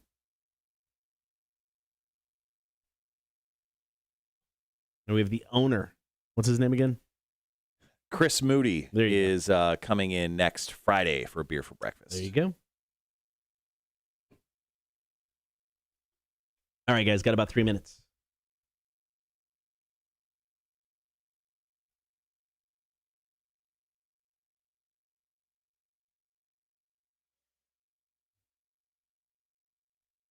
I know there was what wasn't it was the Publix marathon or Publix race that got canceled because of the Publix women's 5K and marathon. Yeah, Rock and Roll Marathon got the thumbs up, so that's going to move forward in November.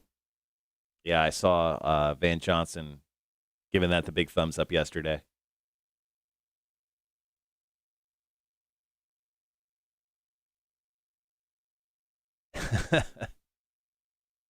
Rhett says he will not be running. That's why we have K9 units and bloodhounds. That's a fair point.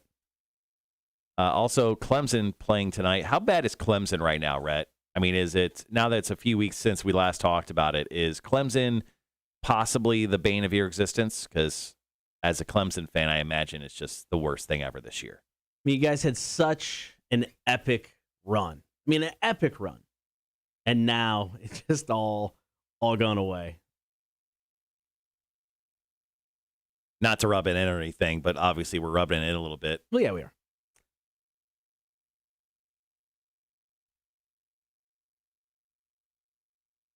All right, guys, got about a minute and a half getting back in this. We're just flying by the seat of our pants here. What are we doing? I mean, I obviously don't have any more personal stories, but got some from the Facebook. Do you have? Is there any left from the stream, or are we all done there? Yeah, I got some. Okay. How many you got from the stream? I mean, I could fit in.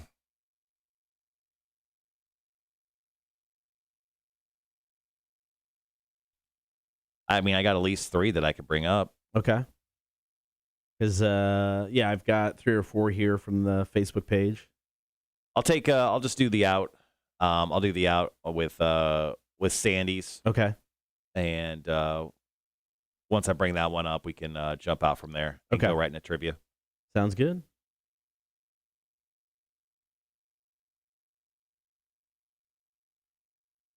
Cam says, do you guys think we will get a concert for the Rock and Roll Marathon?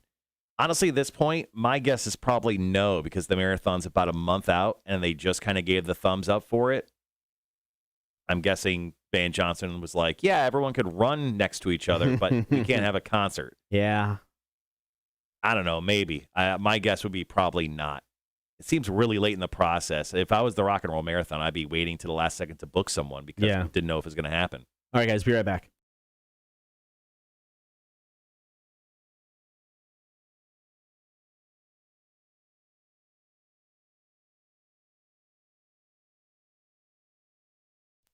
We've been taking those calls, comments, and text this hour. What are you too old to be doing, but you still do it anyway? Gibby hit us up on Facebook. He says, playing Pokemon. Still working on being that Pokemon master. Got to catch them all. You do have to catch them all, and they keep adding Pokemon, so it's going to take quite some time. So, in theory, you can never catch them all. I mean, to a point you can't, but good for him. I mean, like Pokemon Go, especially when people are on their phones, like driving around people's like neighborhoods and stuff. People are getting shot. You know, good times. But it's cool that people are still out there playing Pokemon, whether it be the console version or on their mobile phones. Here on the stream, Cotter, Chris hit us up. This one's too relatable. He says, "Good morning, gentlemen. I'm too old to still be trying to figure out what I want to be when I grow up." Ooh, I think that happened for me. I initially thought I wanted to be a radio DJ, and then when I became a radio DJ, I was like, ooh, what should I do when I grow up? And I've just been still doing that. So I think I've been constantly asking myself that question, but I've stopped asking myself that question because I realized I'm just too old to really do anything else. So I'm just going to stick with this. I've got no other option at this point in time because 25 years doing this now, I have, passed any opportunity to learn another skill and or trade. Yeah, you're way past your whoring days. So you can't even become a prostitute at this point. They won't even take you. I've got nothing. Too old, too loose. You know what?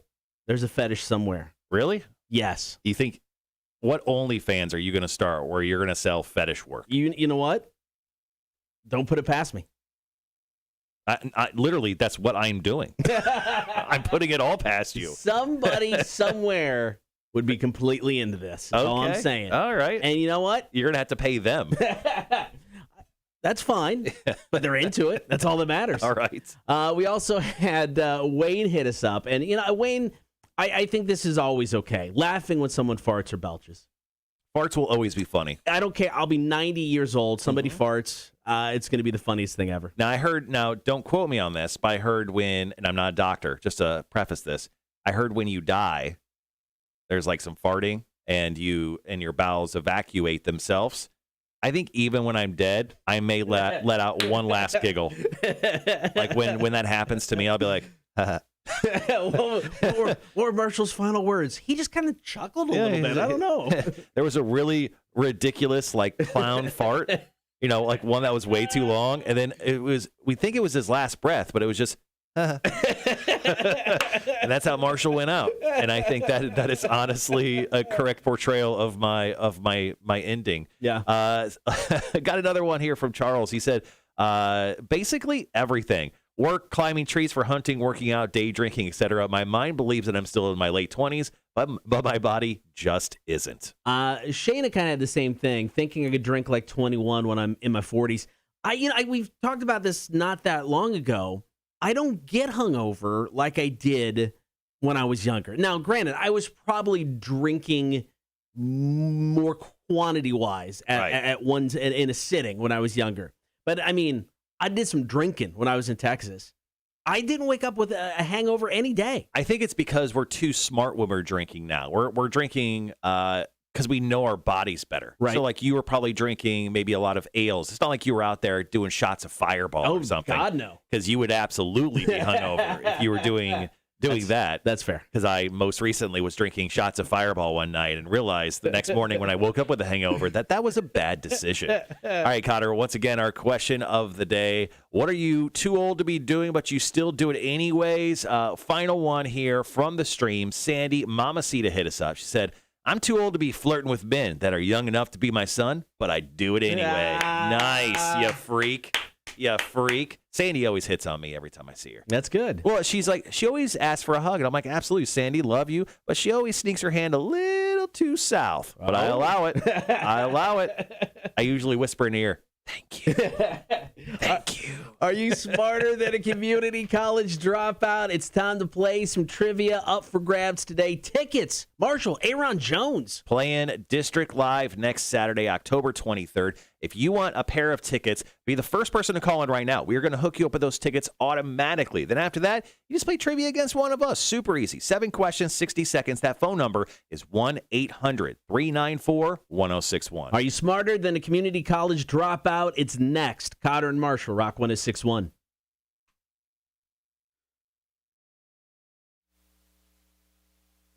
Boom. Trivia time, bitches. Rock 106.1, who's this? It's Michael. Michael, how's it going, man? Good, buddy. How are you? Doing great. All right, first question. Who do you want to take on? Myself, Cotter, or Marshall? Since I took on Marshall last time, I'm going to take you on this time. Perfect, man. Good luck. Nice. This is like the first time Cotter's played in like a week and a half. So this is going to be interesting. All right, Michael, here's the deal. 7 questions, 60 seconds. No matter what happens, we're still going to hook you up with those tickets to go check out Ayron Jones. So here we go, honestly. 7 questions that you'll be doing. Couple are multiple choice. I'll give you a heads up on those. And if you don't know an answer, say pass, and we'll come back to it if we have enough time. Are you ready? Yes, sir. All right, question number 1. Sapphires are typically what color? Blue. Correct. Question number 2. How many hours are there in 1 week? Ooh. 196. Incorrect. Question number 3 is multiple choice. Which country had banned the sale of the original Grand Theft Auto? Was it Brazil, Argentina, or Cuba? Cuba. Incorrect. Question number 4. Which band released the album Fly Like an Eagle in 1976? Pass. Question number 5. In the movie Spaceballs, what magic power is taught by the sage yogurt? Oh, man. This is like one of my favorite movies, too. Pass. Question number 6, multiple choice. What year was Budweiser first introduced, 1876 or 1886? 1876. Correct. Question number 7, who played Mr. Brown in the movie Reservoir Dogs? Pass. All right, and your time is up. Sorry, man. I'll give you one last shot. You want to guess on number 7? No, I have no idea. All right, Cotter. Michael got 2 out of 7 today. Okay. All right. All right, so we'll see if you could do better. I realize there's a couple questions on there that you absolutely will know the answers to, so I think you may beat Michael out today. But we'll see. We'll see Okay. how well you do on Are You Smarter Than a Community College Dropout trivia. Let's go. Question number 1. Sapphires are typically what color? Red? Incorrect. Question number 2. How many hours are there in 1 week? Math, Cotter. Math faster. I know. Math faster. 222. Nope, not even close. Okay. Question number 3 is multiple choice. You'll do better here. Which country had banned the sale of the original Grand Theft Auto? Was it Brazil, Argentina, or Cuba? Cuba. Incorrect. Question number 4. Which band released the album Fly Like an Eagle in 1976? Oh, I know this one. Steve Miller. Yes, that is correct. Question number 5. In the movie Spaceballs, what magic power is taught by the sage yogurt? The Schwartz. That is correct. Question number 6, multiple choice. What year was Budweiser first introduced? 1876 or 1886? 86? Incorrect. And question number 7. Dang. You've gotten 2 right. Who played Mr. Brown in the movie Reservoir Dogs? Was it Tarantino? That is correct, Cotter. Coming away with the win, 3-2. You don't deserve it. You don't deserve it. Michael, I'm so sorry, but you know what? You still get Ayron Jones tickets. Sweet. I'm super excited. All right, man. What we'll do is we'll call you here after the show. The show is next Saturday. We'll give you all the details, but you're all set, man. All righty. Appreciate y'all. Have a good one. Hey, You too, thanks, Michael. man. Thanks, man. Hit me up with the correct answers because obviously I need them. Yeah, you do. Sapphires are typically the color blue. Question number 2, how many hours are there in 1 week? 168. Okay, sure. Making you do math on the fly. Question number 3, which country had banned the sale of the original Grand Theft Auto? That would be Brazil. I just figured Cuba probably bans everything. They do ban mostly everything. Question number 4, which band released the album Fly Like an Eagle in 1976? That would be the Steve Miller Band. Question number 5, in the movie Spaceballs, what magic power is taught by the sage yogurt? That is the Schwartz. Question number 6, what year was Budweiser first introduced? If you drink Budweiser, you see it on the can every single time. 1876. Guess who doesn't drink Budweiser? Yep. Jesus Christ. This guy. Never getting sponsored by them. And question number 7, who played Mr. Brown in the movie Reservoir Dogs? That would be Quentin Tarantino. All right, back at it on Monday. Are you smarter than a community college dropout? Brought to you by nobody because it's not brought to you by anybody anymore.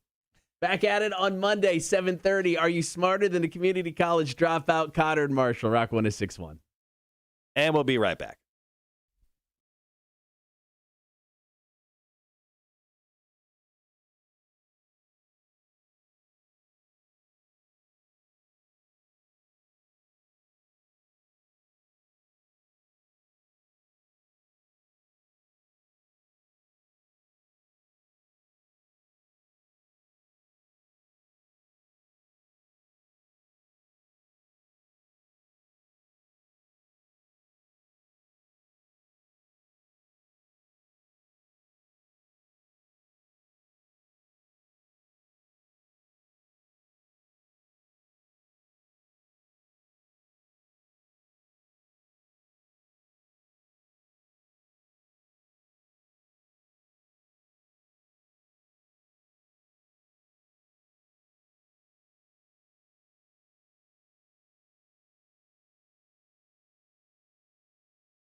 All right. Back on the live stream. Is that dribble monster all over myself?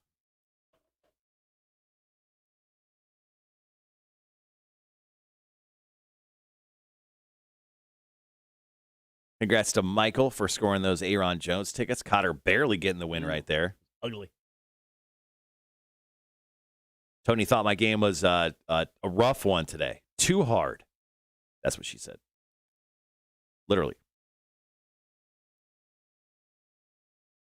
Look at me. I already got 2 more games lined up. Look at me go. Yeah, man.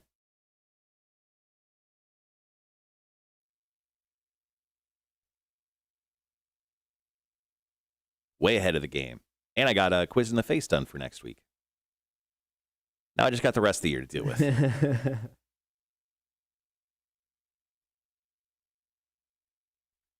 Cotter, your record now stands at 45 wins, 8 losses, and 4 ties. Okay. According to the record, unless I missed something, the last time that you or I had a tie or a loss was September 8th. Now, we've obviously had some time off in between there, but September 8th was our last time that we had a tie or loss. You tied with Cassidy 4-4. Okay. Yeah, I knew it's been a while.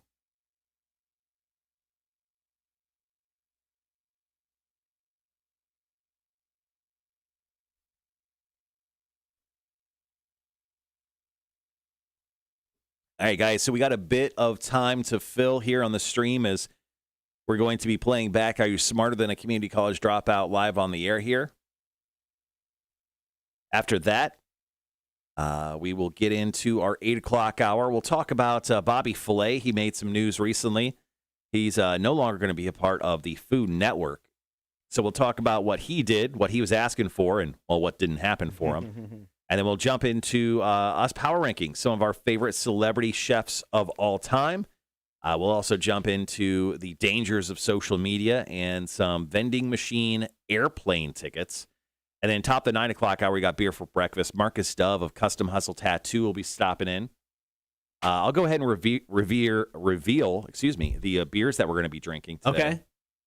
So he told me in a text message yesterday that he's really just a craft beer and whiskey sort of guy. But Right. his wife is a big-time craft beer lady. Okay. So I said, you know what? Let's do one of each to make it a little bit more palatable for Marcus. I didn't want to craft him out of the room. Sure. So today on the craft side, we will try from Southern Tier Okay. the Pumpkin Cold Brew.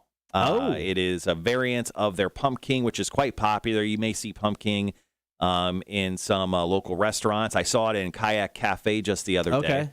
But Pumpkin is probably one of the best pumpkin beers available on the market. They do a specialty version with some cold brew. So we'll try that on the craft side. And then on the crap side, we are going to try a 36-ounce can. Is it 36 or 24? It's one of them. I think it's 36. Okay. 36-ounce can of Natural Light. Oh, Yeah. okay. I mean, I'm talking like these are the gigantic cylinder cans, American flag with an eagle on them. They look incredible. They were like $1.50 a piece, so I bought us each one. So we'll have that to partake in. I like it. For beer for breakfast this morning. All right. I'm going to check the AC because I'm hot. Okay. Ooh, Cotter's winning percentage is almost 79%. Jesus Christ. We're winning too much.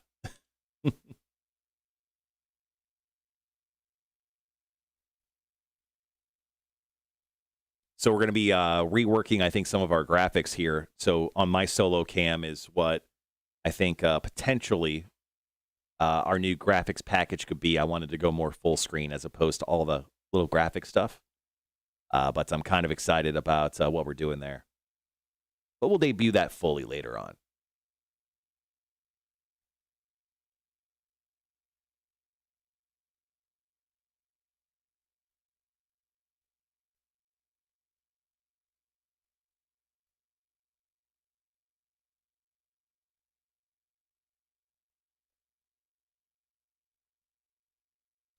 Cool.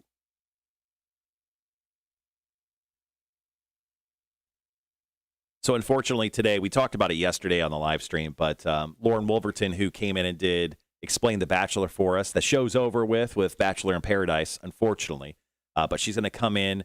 She was supposed to come in today, but unfortunately she had a bunch of work stuff come up. She had a bunch of meetings. So she's going to join us next Friday for a new segment called What Are We Doing? It's kind of just an offshoot of her podcast that she does with Connect Savannah. You can actually find that podcast on Spotify and also at connectsavannah.com. So she'll be coming in, and her podcast is all about what's going on in the Low Country Coastal Empire over the weekend. So hopefully she'll be joining us next Friday. But unfortunately, Lauren had meetings at 8:30 and 10 today, so she wasn't able to join us. Got a question for the 8-Ball. Thanks, Rhett, for chiming in with that. He said, ask the 8-Ball. Will my kiddos throw a fit and refuse to go to bed tonight so Dad can watch football? It is decidedly so. Sorry. You probably don't want to watch the Clemson game anyway. Clemson's 3-2. I don't remember the last time Clemson lost 2 games in quite a long time, especially this early in the year.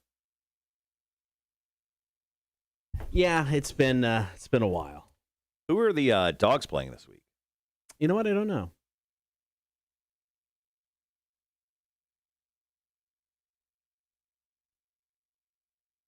Let's see.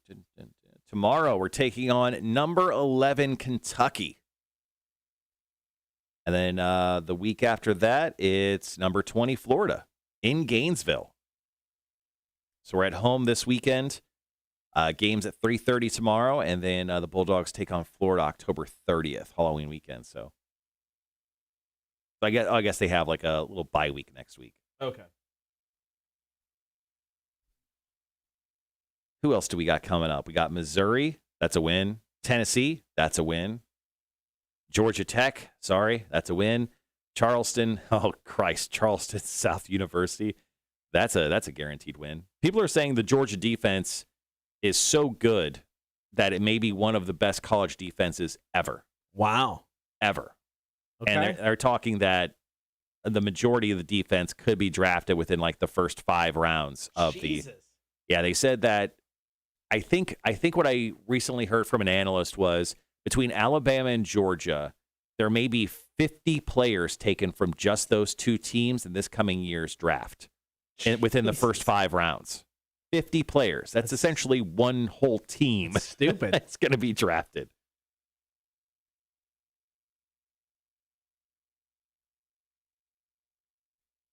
Rhett says one of those losses that Clemson took was against UGA, so not a bad loss. Yeah, they are kind of the best team in football right now. Alabama last week losing to an unseeded team as well. Ugly loss for them.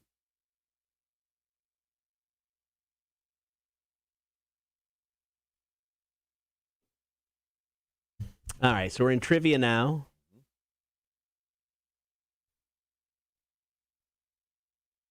After trivia, we go into commercials. Well, have a little break there. Then we'll jump back on the air and talk some Bobby Filet.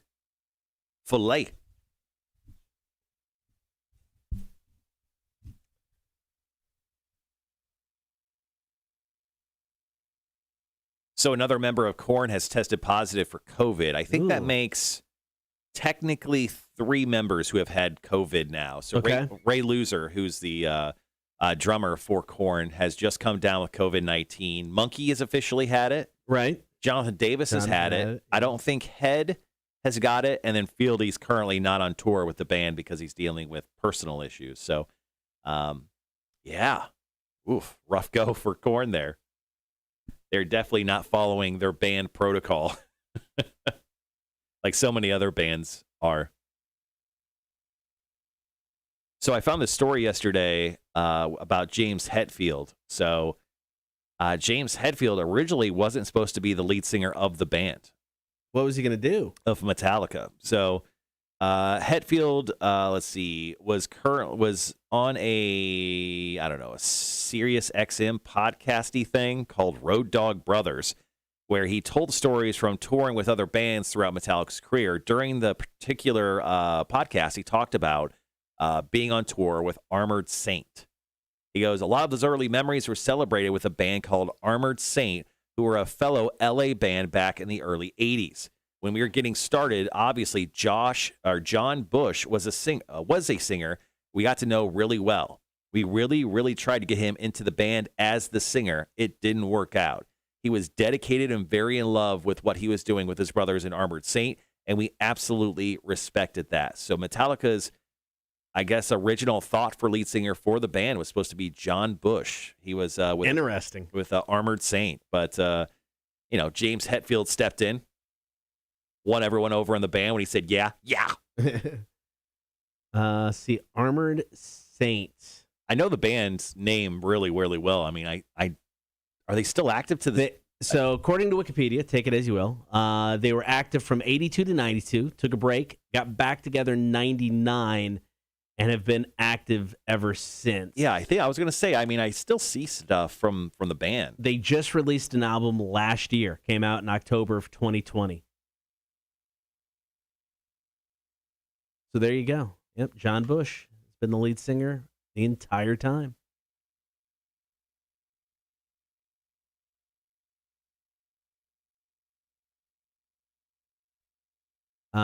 In 92, he joined Anthrax. He was in that band until 2005. John Bush did? Yep. At least he joined one of the big four. Rock 1061, hello. Going to work sucks, man. I wish I could have slept in 2 more hours. I get that, Vic. What would 2 more hours of sleep do for you, Vic? Well, I could have spanked my monkey a little bit more. Mm-hmm. Wait, I mean, you did that. You did that yesterday. Thursdays is your day to spank the monkey. I actually did a little bit this morning too. Oh, well, at least you got something in. Y'all gonna do Ayron tickets next week too? I think we got a couple more pair left. Yeah, we'll fit some more in probably next week as well. Hey, Vic, what are you doing this weekend? Getting fucked up. What's your drink of choice, or what's your not drug of choice? I'll be probably chilling out on the old Miller High Life. Nice. If you're gonna do it, you might as well. If you're gonna get high, go live the high life. Hey, I know, Vic, you're kind of not a drug guy anymore, but I hate to tell this to you, but Cotter has become a drug guy. He went to Texas for last week, and he's really gotten into drugs. So is there any words of advice to get Cotter off of drugs? We're trying to clean him up, and the DARE program is not working. He can give them all to me. Cotter, thoughts? I didn't bring any back because, I flew, so I wasn't going to risk it. He stuffed him up his butt. He just hasn't come out yet. Yeah, I'm waiting. Yeah, he's waiting for the balloon to pop out. Some hash balls, huh? Yes. He's got some good stuff in there, I've heard. I saw the X-ray. Hopefully one will bust open inside there. Oh. Instant high. Then he'll really be buzzed up. Well, Vic, what are your parting words for everyone? Because you're currently on our live stream. What would you say to everyone for the weekend? What kind of advice would you give everyone watching the live stream right now?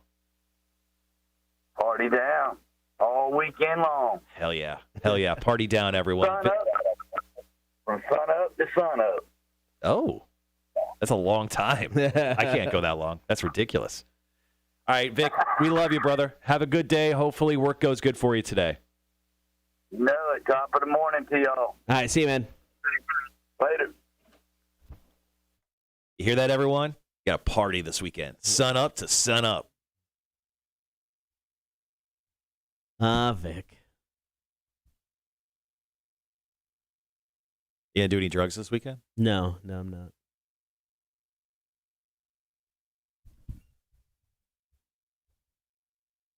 That's what a drug guy would say. Sure. All right. Got Blur coming up here in a bit. Get the song 2. Metallica's on the way.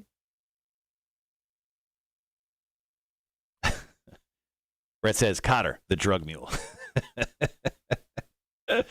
We should make a shirt just of the donkey, but just put Cotter's face on the donkey. It'd be awesome.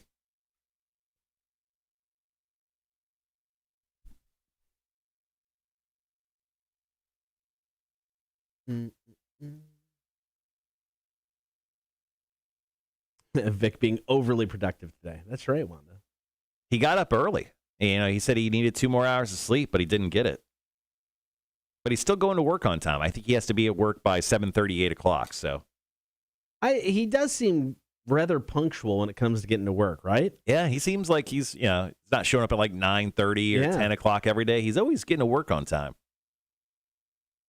That's kind of impressive.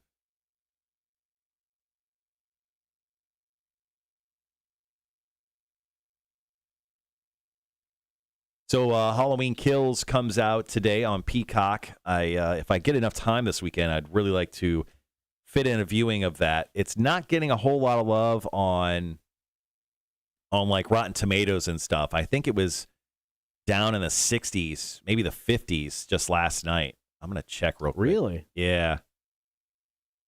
I mean, just reading reviews, people don't like it as much as the first of the newer Halloween films, which is fine. I mean, I kind of expected that. But I think it was getting dragged a little bit, honestly. Let's see. Currently, it's at 46% on the tomato meter. The audience score is always higher. It's currently at 79%. Okay. So, I mean, there's one more film coming out after this that'll kind of finish the new trilogy of Halloween films, and that'll be coming out next October. Marshall, I forgot to bring this up. Finally, I got the email. Limp Bizkit dad vibes. Oh, you finally got it? Yes. What's it, like a month after? Yes. It is 2 minutes and 12 seconds. Yeah. Yeah, no, I was actually sitting down listening to it just the other day. Let's pop it on, man. Unfortunately, we can't throw it on the stream, guys. Sorry.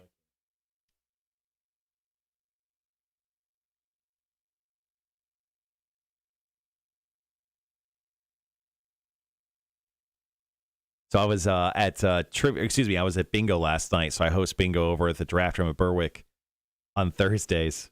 And this older gentleman comes up to me, and I've seen him before, and he's a very nice guy. And he comes up to me, and he's like, who's that guy that you do the morning show with? I'm like, oh, he goes by Cotter. He's like, he goes, Connor? And I'm like, no, it's Cotter, Kotter, Cotter. And he's like, oh, you really can't tell. I was like, we've gotten that a couple times, but it's Cotter, not Connor. He was like, I get it now. Does he? Does he? I think he was still confused, even after I said it and spelled it out for him. He's like, Connor?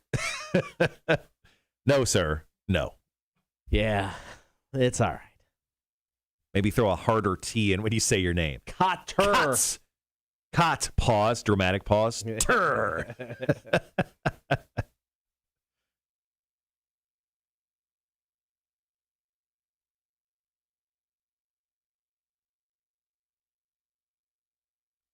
All right, we've got about 5 minutes. Metallica enter Sandman. Going to talk Bobby Flay. He wanted all the money from Food Network. 2 more hours of the show to go. 9 o'clock, Marcus Dove from Kustom Hustle will join us. Beer for breakfast. So tomorrow is the day for the DC fandom. It's a one-day celebration of everything DC. There is going to be a new Batman trailer. I follow the Batman on the Twitter, and they put out a thing where if you like this tweet, they will tweet you back and let you know when the new trailer comes out. So the Batman, there will be a new trailer coming out. Probably later in the afternoon tomorrow. But if you're excited for the new Batman film, which Cotter, I know you are, as Batman's your favorite guy, favorite superhero. Be on the lookout for a new trailer that's coming out tomorrow afternoon. Okay. Yeah, I'm excited about this. Yeah, and they're also, I think they're going to show off footage from the new Flash movie that they're doing. And then I think they may show off some stuff from Aquaman 2. So, plus there's other DC films like Shazam 2 and Black Adam with starring The Rock, right? Which will be coming out. So they may even have a trailer for all of those films. And are you excited about The Rock? What was it? Black Adam? I'm not familiar with the. Yeah, I'm not. I'm not familiar with the source material at all. So I mean, The Rock, he always does well with every movie he does. So I am interested to see what they do there. Is he too spot on though, looking like a superhero? With his incredible physique, that's definitely not enhanced by steroids. There's no way a 50-year-old man who definitely isn't doing steroids could look like that. No, I think he looks great, man. I mean, like of course he looks great, but a lot of these actors get in like stupid shape to even be these superhero types. Like Chris Pratt used to be, kind of the chubby, flubby guy from Parks and Recreation, and he got like stupid fit. So I think he looks good. I mean, Rock is over, like he's bodybuilder huge. That's what I'm saying. I mean, even Chris Pratt and Hemsworth and all that, they're ripped and shredded and muscular, but I mean, The Rock is just a whole other level of, big. So I've heard that people say The Rock is actually 6'5", and if you Google Dwayne Johnson, like how tall is Dwayne Johnson, they say he's 6'5". I've heard from a lot of people in different interviews, people who know him, they're like, he ain't 6'5". No, I bet he's not. I mean, I'm guessing the 6'5" came from the WWE because they always, hype up how big their wrestlers are. So I'm guessing he just stuck with it, and just, kept it going. So a lot of people think Rock is actually more like 6 foot. I may be as tall as The Rock. 5 inches is a big stretch to try to flub. I mean, you can put lifts in wrestling shoes, but not 5 inches. Speaking of comic book stuff, Marvel announced just yesterday that they're doing they started filming for their Secret Invasion series, which if you watched like Captain Marvel, Samuel L. Jackson was hanging out with a bunch of green aliens called the Krill or the Krull or whatever. Apparently, they're doing a Disney Plus series, and they just started filming it with Samuel L. Jackson yesterday. Nice.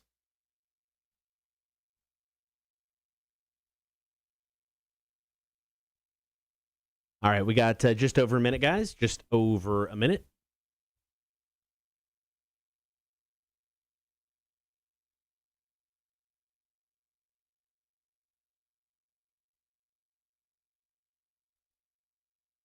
Morning, Mac. Tony says, I have Vinny Barbarino saying Cotter stuck in my head now. Oh. From Welcome Back, Cotter. Mr. Cotter.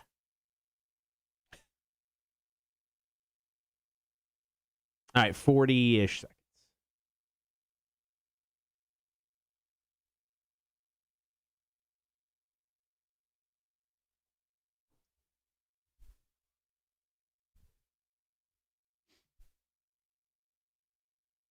All right, guys, we'll be right back.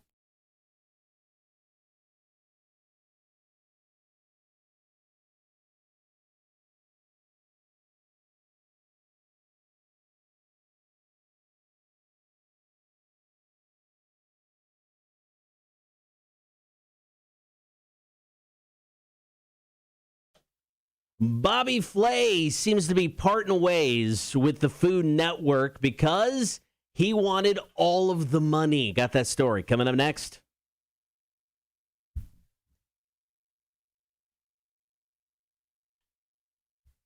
Good morning. Thank you for hanging out on air and on the stream. If you haven't checked out the stream, do it. Facebook, YouTube, and Twitch. Watch along with the show each and every weekday morning. So, Marshall, at the end of this year, celebrity chef Bobby Flay parting ways with the Food Network. He's been there for almost 3 decades. Jesus. 27 years. In that time, has hosted 16 different shows and specials for the network. Now, sources say the exit is strictly business. Mm-hmm. It's not bad, but reports are saying that Guy Fieri recently signed an $80 million deal with Food Network. Hey, man, Flavortown, you can't beat it. Flavortown, take me there. He is the highest paid chef on the network. Well, Bobby Flay is like, look, guys, come on. I've been here for 27 years. I need a deal bigger than Guy's. I want $100 million. Yeah, he went Dr. Evil on this contract negotiation. Well, the Food Network was like, no.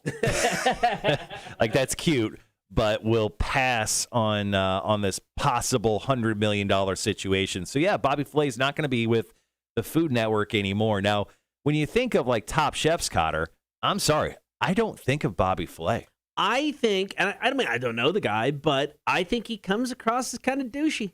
Yeah? I think a lot of celebrity chefs do. Yeah, that's fair. It's weird. They get like any sense of like, they get any sort of TV time, and suddenly a celebrity chef's ego goes way above what it should be. Like, I mean, just think about a picture from the Salt Bay guy took him from like relative obscurity to being this world-renowned chef just because he dropped some salt from his like elbow, like it bounced off his elbow, and then his weird crusty elbow, right, and then onto his like $87,000 steak he was serving a celebrity. Yeah, but no, I can't say I'm a Bobby Flay guy. I've never really gotten into any of the stuff, but show-wise that he's hosted by himself. When he was on, what was the, oh man, I can't think of the show now, with Iron Chef. When he was on Iron Chef, never wanted him to get picked. Pick somebody else. Give me Morimoto every time. Don't pick Bobby Flay. So no, he would not make like a power ranking for me when it comes to celebrity chefs. Well, speaking of that, we should definitely let's break down our favorite celebrity chefs because there's some out there that I'm in love with. Yes, and there's other ones like Bobby Flay. I'm definitely not. All right, we'll do that next. Power ranking our favorite celebrity chefs. First, Daughtry, heavy is the crown. This is the Cotter and Marshall Show. Rock 106.1. How many do you want to do? Well, let's just do our top two, man. I'll break out the coin, the official coin. Should really use the big one over there, but it's so far away.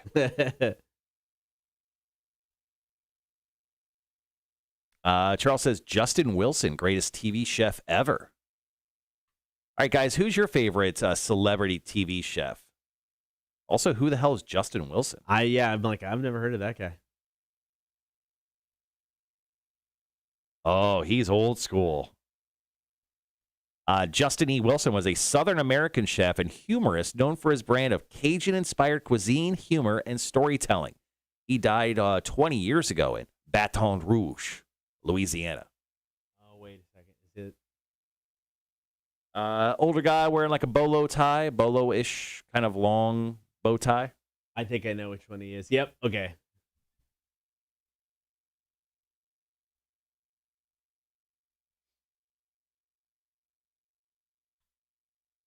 What was going on with Justin Wilson's? You have like is that a birthmark on his, in between his eyes? What is that? I don't know.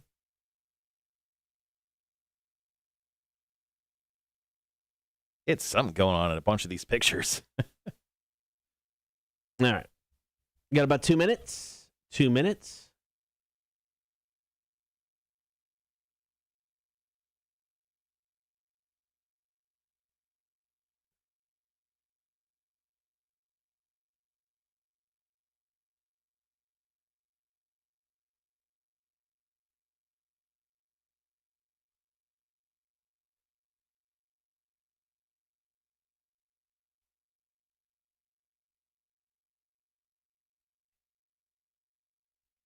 He always said, Justin Wilson always said, ooh-wee and don't that good. Don't that good? The hell does that mean? Don't that good? Is that just means, isn't that good? I'm guessing. Is he the guy that did some commercials for like Ruffles? There was like a Cajun chef that did some commercials for Ruffles back in the day. Yeah. Wonder if it's this guy. So this guy had talk about a late bloomer, kind of yes, he did. Morgan Freeman. This guy, every single picture you can find of Justin Wilson, he just looks old. Yeah. Like he's. Oh yeah. Every single photo is like him, probably at least 60 years old or longer. Like Morgan Freeman didn't start acting until like his mid 40s, or got popular then, maybe his early 50s. Justin Wilson in the late 80s did commercials for Ruffles Cajun Spice potato chips.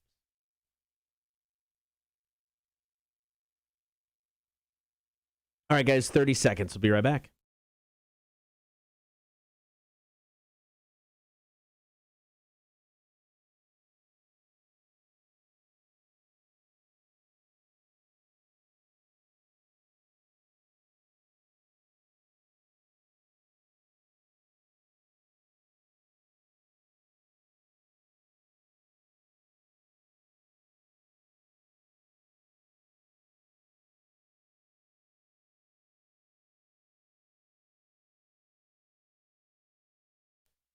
Celebrity chef Bobby Flay parting ways with the Food Network after 27 years. Now, they say the split, isn't personal, isn't ugly, but he got a little jealous of Guy Fieri. I mean, Guy got an $80 million deal for the Food Network. Bobby Flay came in and was like, look, guys, been here for almost 3 decades. You want me to stay? I'm down. I need $100 million. Well, I mean, I'm sorry. Bobby Flay has the personality, I think, of, I don't know, a pile of leaves, or maybe he just not entertaining. But, I mean, Guy Fieri. I mean, this guy is the mayor of Flavortown. He's got diners, drive-ins, and dives. He's always driving around some sort of red drop top. Right. This guy is cool. Bobby Flay, last thing, I think. He's the last thing ever I would think is a cool guy. All right, so we're going to power rank our favorite celebrity chefs. You got a coin we're going to flip? Yeah. Let's see who's going first. Go ahead and call it. Going to go heads. Heads as always. Heads wins. Okay. So I'm going to call an audible on what I was going to take as number one. How are you calling? You're the first pick. I know, but I was going to go in one direction, but I'm going to go in another direction. Okay.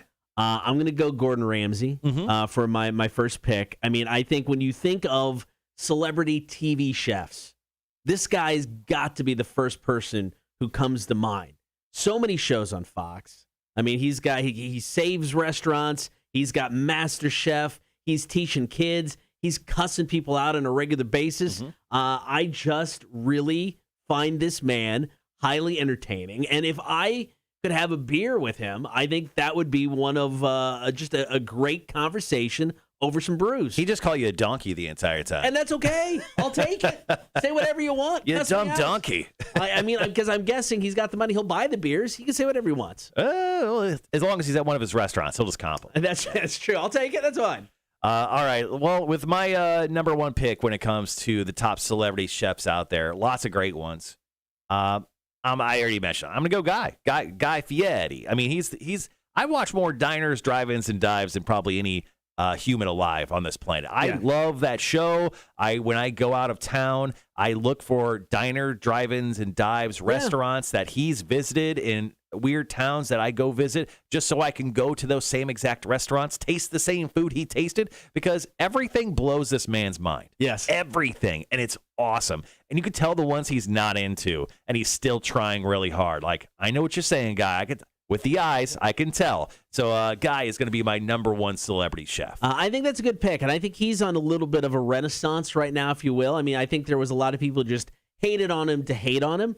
But during the pandemic, he raised a crap ton of money for people in the service industry. He's a big metalhead. We discovered he recently likes to just go to metal shows. Yeah, he was at a Slipknot show. He's a Las Vegas Raiders fan, which obviously is not the biggest thing to be a fan of right now because of Gruden. But yeah, he's definitely number one pick. And once again, mayor of Flavortown. What's up? All right. Well, that left open what was originally going to be my number one pick, so I'll take it with number two, Anthony Bourdain. He's dead. Doesn't count. Yeah, he completely counts. Really? What's he cooking nowadays? I don't know. Yeah. He's cooking for the Angels.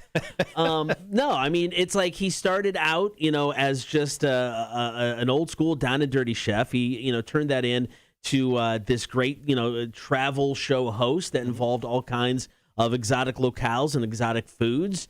I mean, I just think the guy, he stands out differently than I think a lot of the celebrity chefs. He's not standing anymore. You know what I mean. But he just kind of cut a different path, his own path. So, yeah, Anthony Bourdain, easily number two on my list. Ooh, this next pick may sound like a homer pick, but I've got an opportunity to meet this celebrity chef, and she is beautiful on the inside and out. I'm going to the Queen of Butter. I'm going Paula Deen. And she probably listens to the show. I'm sure. And Paula, if you're listening, I would love for you to come on for Beer for Breakfast on Friday. That's what we need. Would love to have you stop in. Obviously, Paula spends a lot of time here in Savannah. She resident anymore? I know her sons are. Yeah, I think. Does Paula live in here? She was so she lived out on Wilmington Island when I was out there because it's like it kind of was my path when I was running, years ago. When you ran by Paula's house? Yeah, ran by Paula's house. Did you ever catch her like in the window or anything? No. But in a state of undress? I did not. Oh. But I'd see her in Kroger all the time on Wilmington Island. So I mean, I don't know if she still lives blow here. Kisses at her? I would. That would have been awkward. I love Paula. So I avoided it. But no, I mean, I think solid pick, man. I'm going, number 2, Paula. All kinds of people could have made like honorable mention. Alton Brown. I don't think the Alton Brown gets the love as a lot of people do. He's very entertaining. Good Eats was one of the best shows ever in the history of Food Network. Yeah? Yes. I love that show. I've never spent any time with Food Network outside of diners, drive-ins, and dives. Are you serious? So, honestly, I think that's the only show it's like ridiculousness on that channel. That's the only show I ever see. And what about the original Food Network guy, Emerald?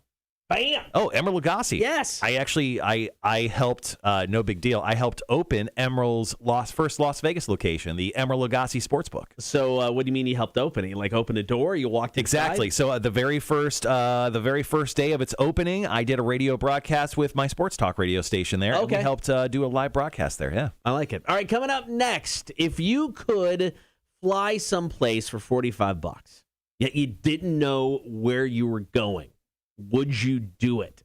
Got that story next. Cotter and Marshall Show, Rock 106.1. What about Martha Stewart? I had her on toward the bottom of my list.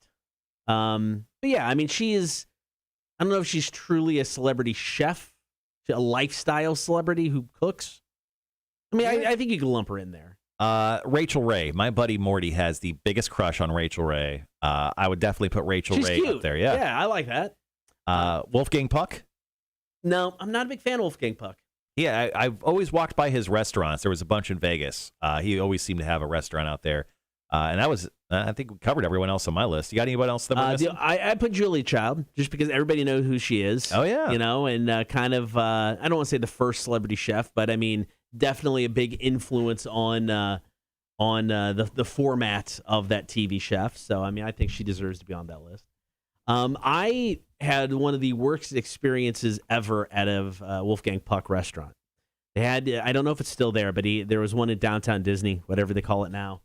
And we went in, and you would get some form or another, the meal plan through Disney gave you, you know, like free food or free meals at various restaurants. And we were able to use one at Wolfgang Puck's restaurant. So we went there. And, you know, part of the deal is you tell them up front, hey, we're using the dining plan. As soon as we told our server we were using the dining plan, he gave no Fs about us. He was rude. He was slow. It was one of the worst. And the food was fine. I mean, it wasn't exceptional, but it wasn't bad. It was one of the worst dining experiences I ever had just because of the waiter. Do you think because you were part of the meal plan, he just thought you were cheap and you weren't going to maybe offer a good tip, and so he just kind of... That's my guess. And you know what? He didn't get a good tip because he was an a-hole. Jeremy says, if Paula Deen comes on your show, I'm bringing the Southern Pear salad beer. Speaking of, Jeremy, where are we at with that beer? We have to be within, what, a couple weeks if all's going well, right? We need to. I don't know where we even start in trying to get a hold of Paula Deen, but I think that'd be fun to have her in. I don't know if she'd do it or not. We used to run a segment. She came by the station years ago. That's the one and only time I've met her. I met her too. She came by. We used to run a segment of hers on our country station, Bob 106.9. It was like Paula Deen's Cooking Minute or something, right? Yep.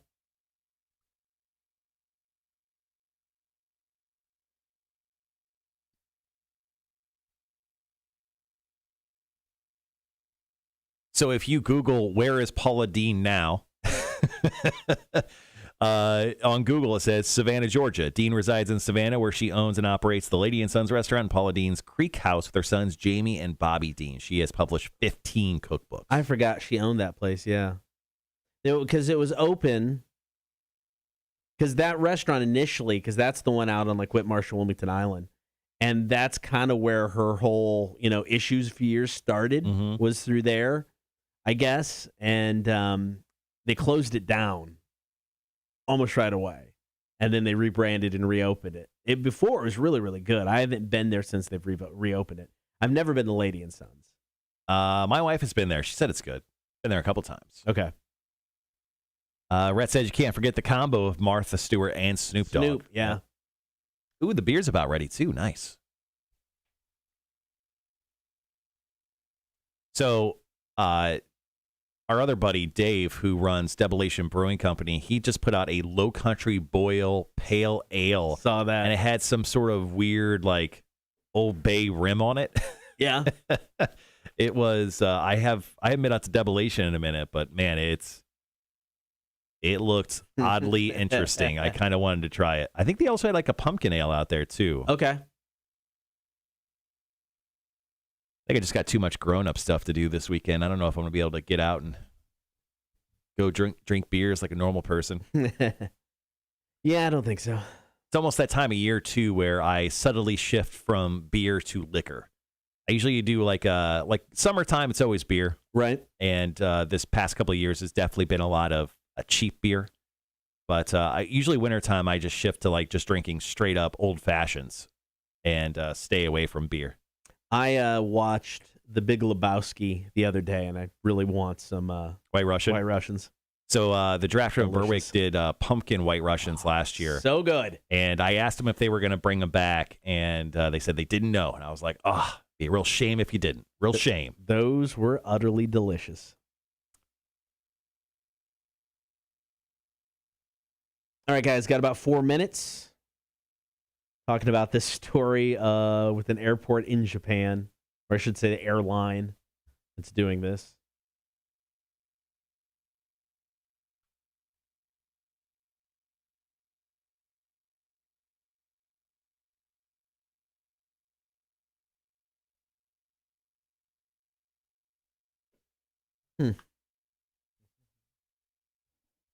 Yeah, so coming up with Beer for Breakfast, Marcus Dove of Kustom Hustle Tattoo. 2 beers, craft beer, and a crap beer.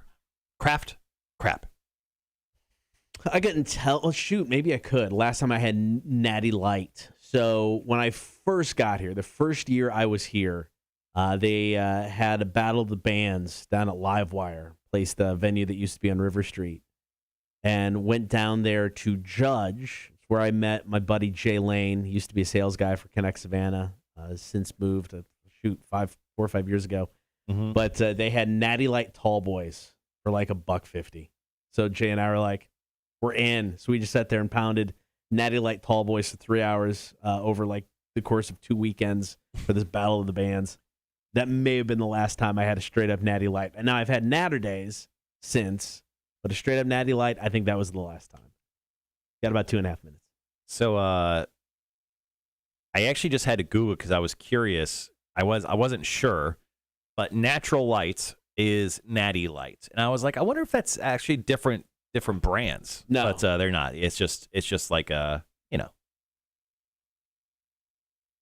fun little name for it. I honestly didn't know if they would just take Natural Light and it became like this weird sub pop culture-y thing where they're just like, oh yeah, let's just do something called Natty Light. It's the same but different. Ooh, remember Natter Days? Their flavored. That was gross. Flavored light beer. That was gross. The pink lemonade, and I think they did. Let's see. Ooh, I have it right here. Pink lemonade or strawberry lemonade and pineapple lemonade. Oh, I didn't know there was a pineapple lemonade version. Yeah, there's 2 different flavors of Natural Light. Ew.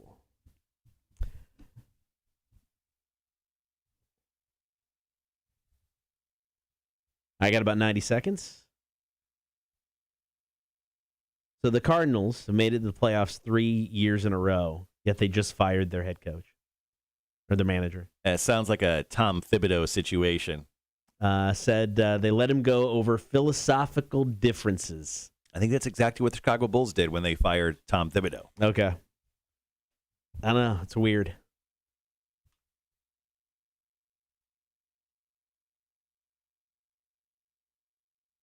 All right, guys, just over a minute.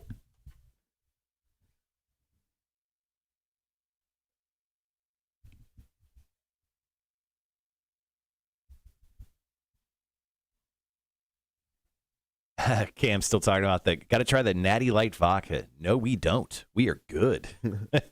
Charles says Natty Light Tall Boys for $1 score. I'll take $20 worth. I'm telling you, man, I have like ridiculous clown car size Natty Lights that I'll be breaking out today. They are gigantic. Like even when I grabbed them, I'm like, God, these very large. They're very large. I don't know. This is a monster. I don't know. Ultra white or whatever, ultra light, whatever. It just, the can feels 3 times that size. I can't wait. All right, guys, be right back.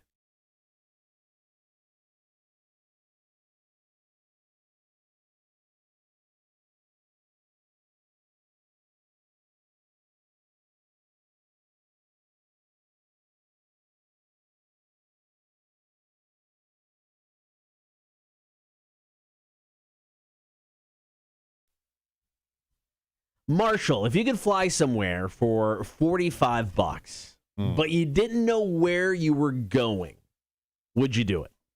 I mean, is there like a list of cities, or like here's 50 cities you could go to, or is it just like random? It looks like there is different cities. There is a list of a dozen cities. Now, this is an airline in Japan called Peach. Ooh. And they've got a gumball machine, and you go in, you spend $45, equivalent American dollars. Okay. And it pops out, just like the old school, like plastic little like vending machine balls. Yeah. And then you get your ticket, and it tells you where you're going to. I kind of like that. That's kind of cool. I mean, that could be a lot of fun. Now, it's just domestic. They're not flying international or anything like that. But, I mean, I think I would do this. Yeah, if it was like a list of cities that I kind of had an idea of where I was going, the only thing, like, caveat is, like, if it was anywhere in Ohio, I'd pass. Because Ohio is essentially American hell.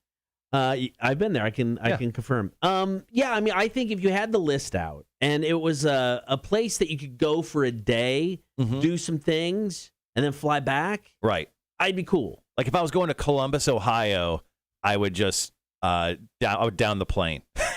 I would just get on the plane and be like, you know what, this is a terrible idea. I mean, if you were flying out to someplace that has craft breweries. I mean, somewhere interesting. Like if I'm going to Portland for $45, that's incredible. 100%. Yeah, I think this is. I don't know. I would love to see somebody in the United States do this. Yeah. I think they never will because it's a good idea. Take me to Montana. Always heard it's great there. I'd love to go to Montana. Yeah. Let's do it. What's there? I don't know, but I'm sure I can spend a day or two and figure it out. But yeah, I mean, anywhere but Ohio. This is one of those things like, what are we doing this weekend? I don't know. We're flying somewhere. Yeah. I think it sounds like a great idea. This is a fun idea, but definitely probably won't happen, because the USA doesn't like doing that sort of fun stuff. All right. Coming up next, we're going to talk social media. Who knew it's bad for us? Are we shocked by that? Not really. We got the story after a day to remember. Cotter and Marshall, Rock 106.1. Sean says, where can I take my wife for really good seafood while in Savannah? I hate seafood, but she loves it and never gets it. She won't order it here because Minnesota isn't near the sea. Where do you like to go for seafood, Cotter? I mean, you can always go, what's the place toward Tybee? Crab Shack. Crab Shack. Always go to Crab Shack. That place is good. AJ's Dockside is good. Okay. That's a good choice. Coco's is good. Coco's on Tybee Island is good. Fanny's on Tybee Island, I think, is good as well. I really like, I just thought of it and it completely left my brain. I'll think of it, but continue. There's a Red Lobster right around the corner from the radio station. Lobster. The finest of shrimps. All of the beautiful shrimps. But no, I'd probably lean toward like AJ's or Coco's. I really like. Oh, I thought of it. Driftaway Cafe. There you go. I know they got some seafood options. I guess they're not really known for their wonderful seafood.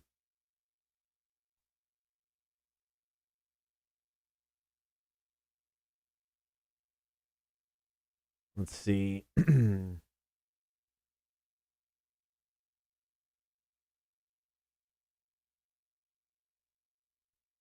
not going to lie, though. I don't think I consider myself a huge seafood fan. So I don't know. Maybe we're not the best guys, or I'm not the best guy to.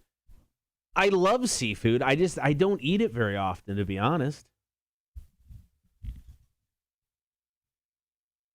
But yeah, I would say AJ's Dockside's really good. Coco's is utterly delicious. I like that place a lot. And I mean, Crab Shack is just fun. I mean, there's Vic's. I mean, there's obviously Vic's get a on the little river. pricey. Hey, man, you're not here to take her to Joe's Crab Shack. Take her to fucking Vic's. The Skull Creek Boathouse on Hilton Head. Actually, shit, there you go. That's a great one, Rhett. Good call, Rhett. Good call. That place is awesome.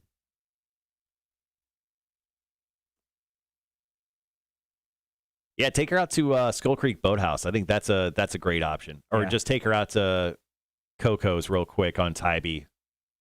Although Coco's isn't like the most pristine like sight line. It's kind of like stuffed in the back, right in the front of the island. Yeah. You could take her to Pier 16, I think is what it's called, or 18. I don't know. It's called Pier something. It's right by the Rock House on Tybee. It's kind of new. Okay, we'll be right back.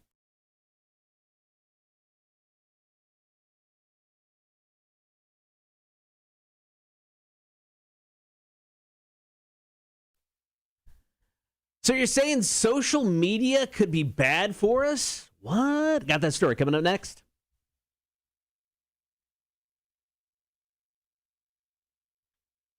So a new study in Australia found 46 distinct ways social media is bad for us. I mean, it affects your mental health, security issues. Now, they basically split this up into 6 different categories. Number 1, cost of social exchange.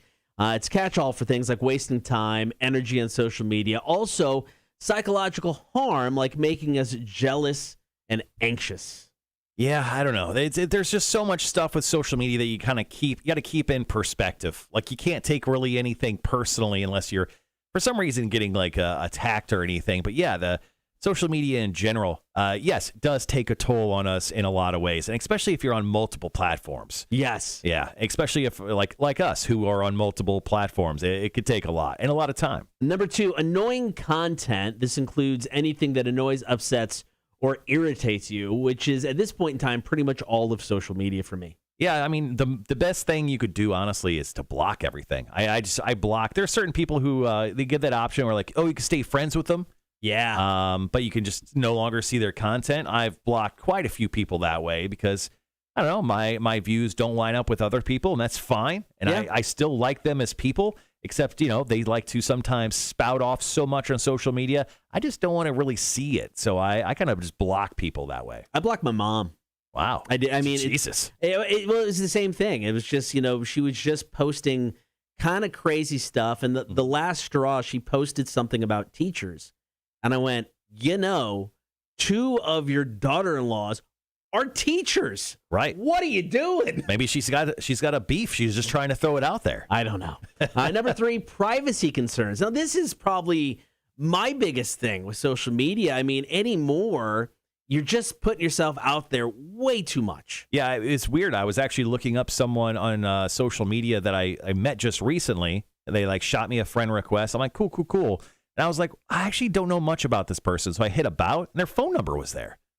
And I was like, that's the thing. Like, I took all that stuff off social media a while ago, even where I'm from originally. I took all that information off because I'm like, I don't want anyone to cross-reference me in some database and find out much more about me than they need to know. Yeah, I deleted everything where I used to work. The only thing I think I kept in that is that I'm married to my wife.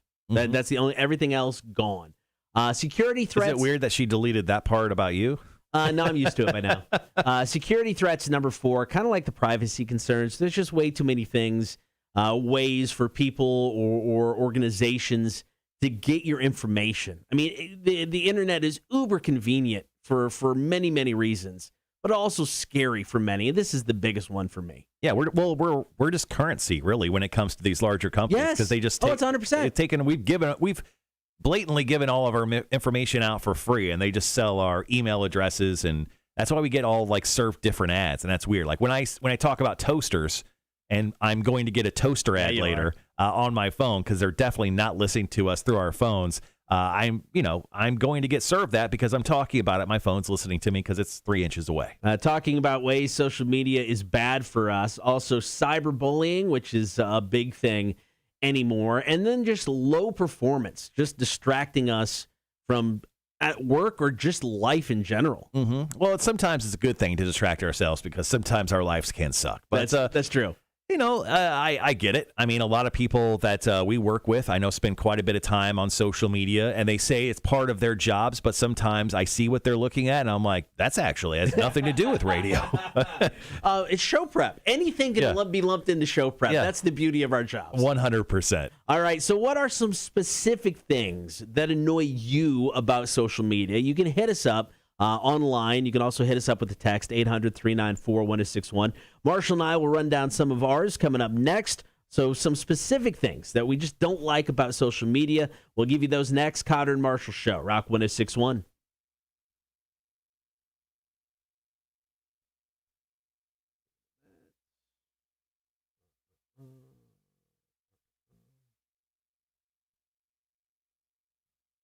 All right, I got like 3 things.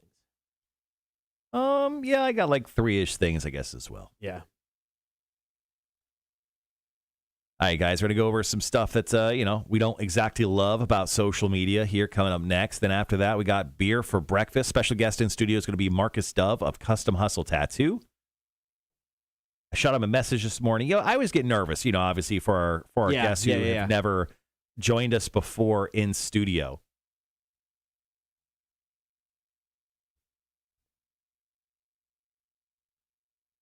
But I shot him a message. He has not responded, which obviously makes me very nervous.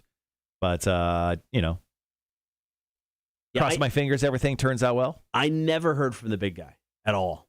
No call, no text. He was tweeting yesterday, too. I almost responded to him. Like, I'm not going to bust his balls too much. But, yeah, he, man. Did you see the Georgia Southern game? I saw something about it. It didn't go well. Georgia Southern got beat like 45-17 last night. They have never lost to this team in the history of Georgia Southern. Let me look up the final score real quick.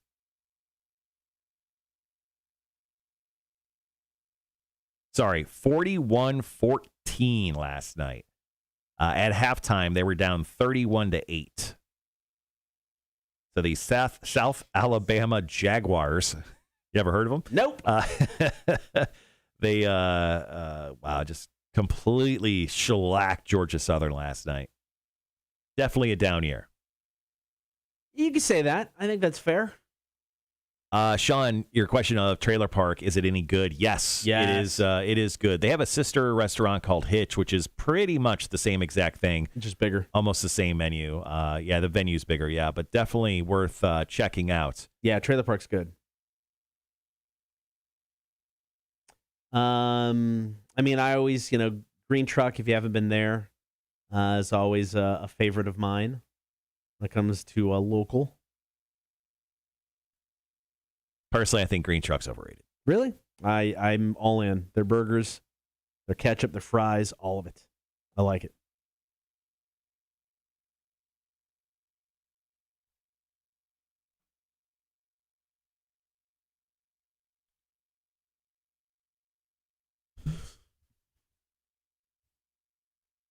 All right, we've got about 6 minutes, 7 minutes. Cool. We'll head into the final hour of the show.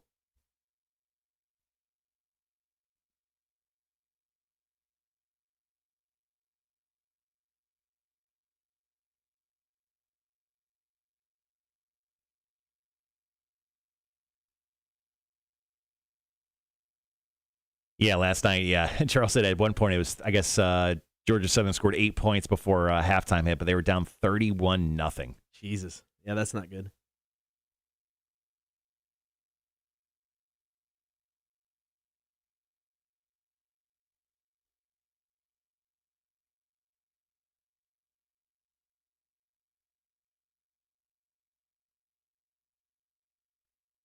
So I'm going to Springfield today to go look at a car. Is there any good spots in Springfield to go eat? Good old Springfield, Georgia? I have no idea. I don't know if I've actually been to Springfield, Georgia. Population of 2,500 people, according to the 2010 census. Oh, guessing they'll have a cafe.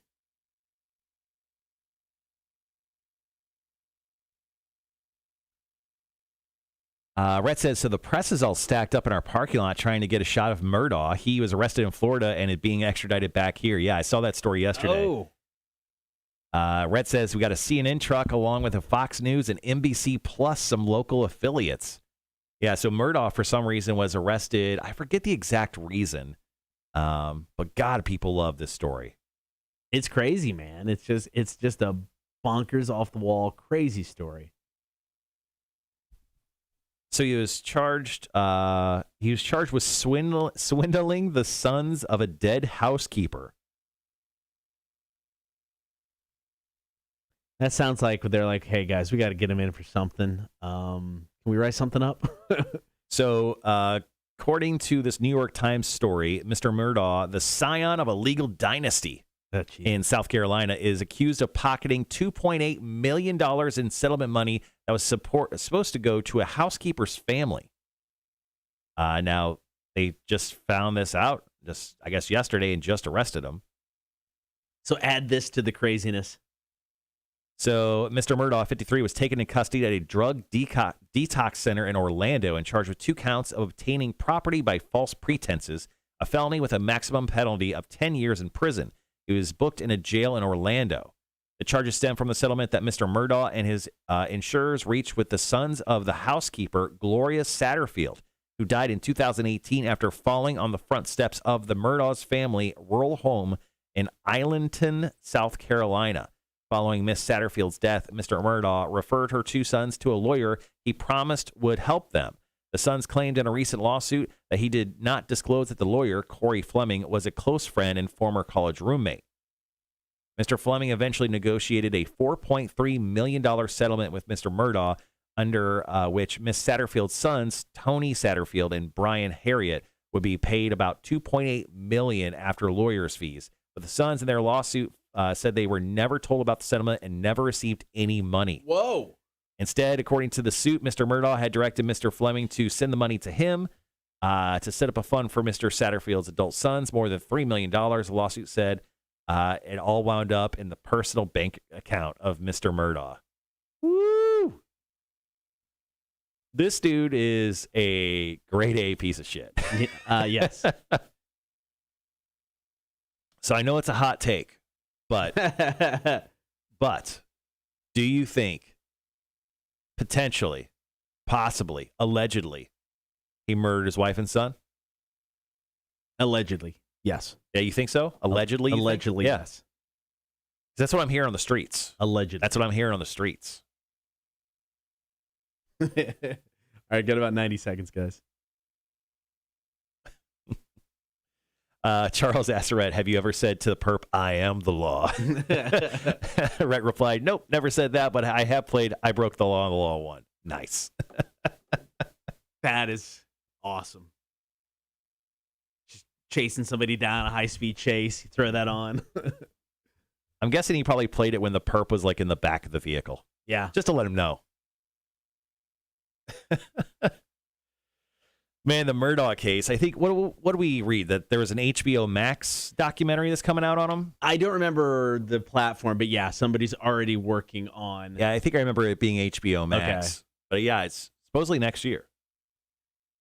I mean, he just keeps writing extra seasons for him. Here's season 2, guys. Speaking of that, did you see the Robert Durst news yesterday? No.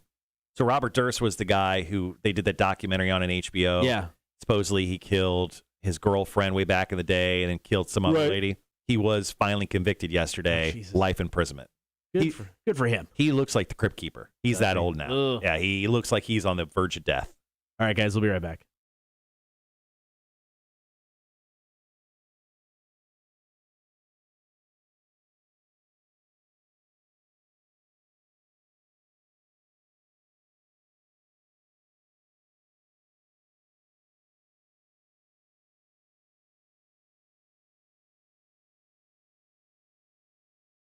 So we're just talking about a new study showing like 46 different ways how social media is actually bad for us. But what do we really hate about social media? You can hit us up. You can drop us a text, 800-394-1061, or you can comment on the chat.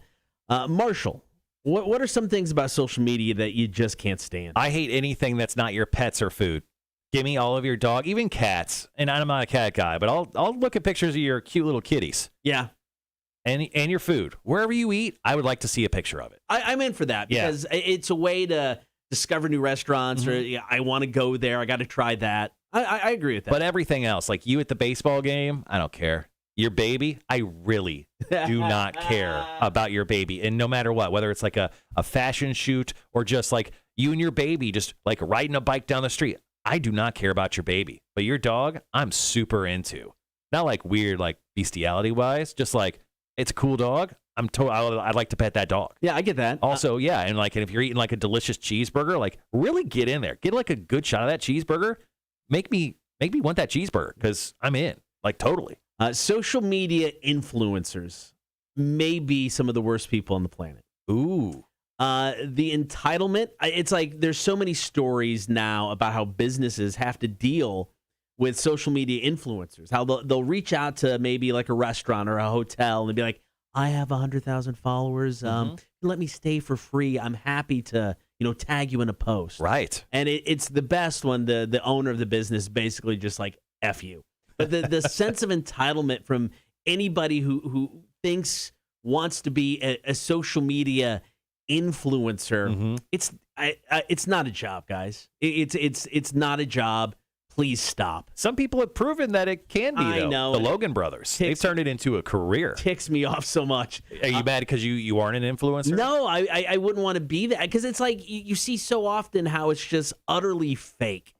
I don't have. You're too real. I'm too lazy. It's too much work to fake all of that. I think that's been proven time and time again. I want nothing to do with it. I just think that whole lifestyle and culture needs to go away. All right, this is going to be a tough one for everyone to hear, this next one.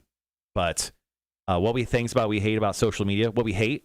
Now, here's a quick caveat. All people deserve to have an opinion because that's America, right? Right. But most people should not be given a platform to deliver it. And that's what social media has given us. So I mostly just hate social media. That's what I hate about it in general. Like if you're a Nazi or a member of a hate group, you should not be allowed to have a Facebook page. So I don't know how we kind of like put that filter system in, but if Facebook is as smart as they say they are, we should not allow people like that to have Facebook pages. So that's what I hate about social media. They're not good enough to keep the bad people out. They're just allowing everyone in. Yeah. And once again, not everyone deserves an opinion. Not everyone should be heard. Talk about things that we hate about social media. If you got one, hit us up with the text, 800-394-1061. Comment on the chat. I hate that it just gets in the way of life anymore.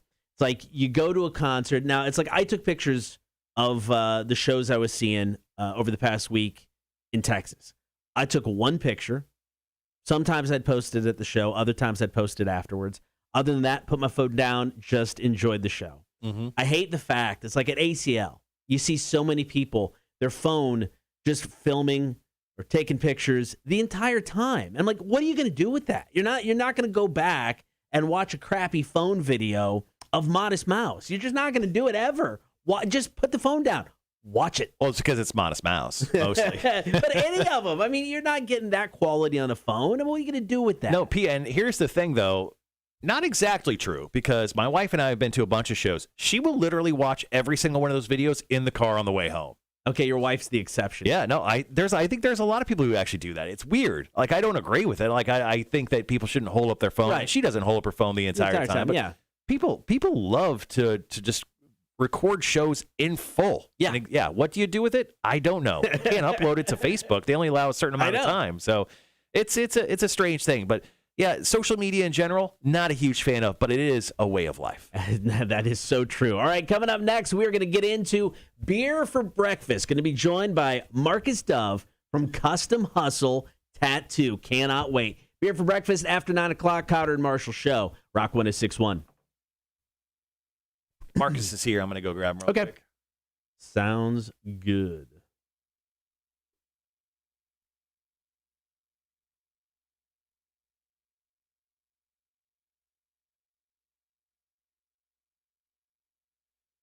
All right, guys, I'm going to fire up the delay. Give me a second here.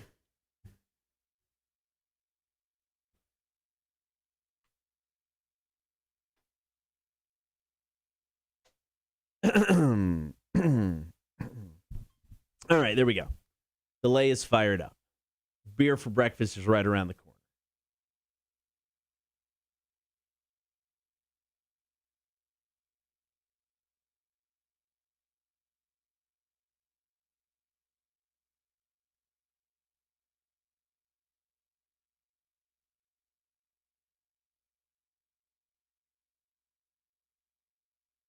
All right, so beer for breakfast. We're doing a craft and a crap beer. So ought to be interesting. Look forward to it.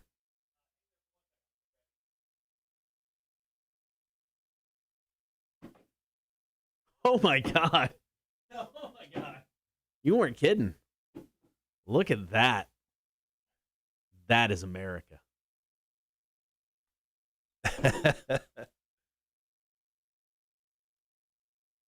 All right. There we go. Yeah, Marcus is here. Awesome to get him in studio here in just a few minutes. Those aren't 24. These are 25. I mean, just to give you an idea, like here is a, I think this is 16 ounce? No, this is 13. I mean, that's a 13-ounce can to a 25.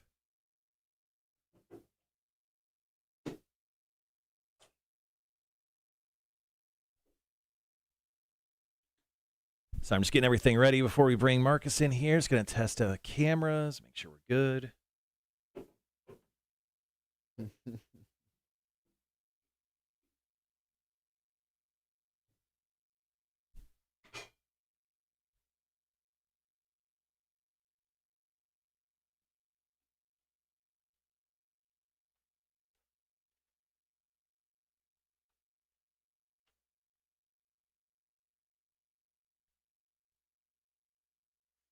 All right. Those are some of the biggest cans. A 25-ounce can. Yeah, when I went and bought them yesterday, I didn't realize, like I said, when I grabbed them, I was like, Jesus Christ, these are gigantic. Right. They were like, we need another ounce. Make it 25. 4.2% is a natty light. Morning, Gibby. Ooh, Gibby has a little squirrel emoticon thingy. That's awesome. That's great. Perfect. I'm going to go grab Marcus. I want to bring him in. All right, do it. Do it.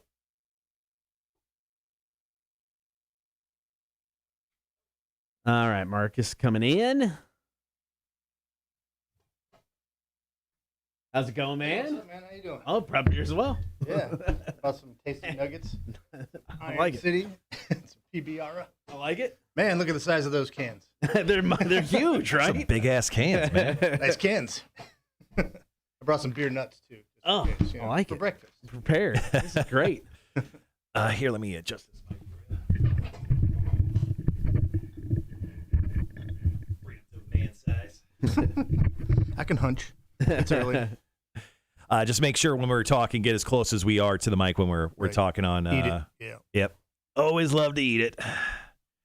All right, man. Well, thank you so much for coming in. Like kind of like last second. I know I hit you up yesterday.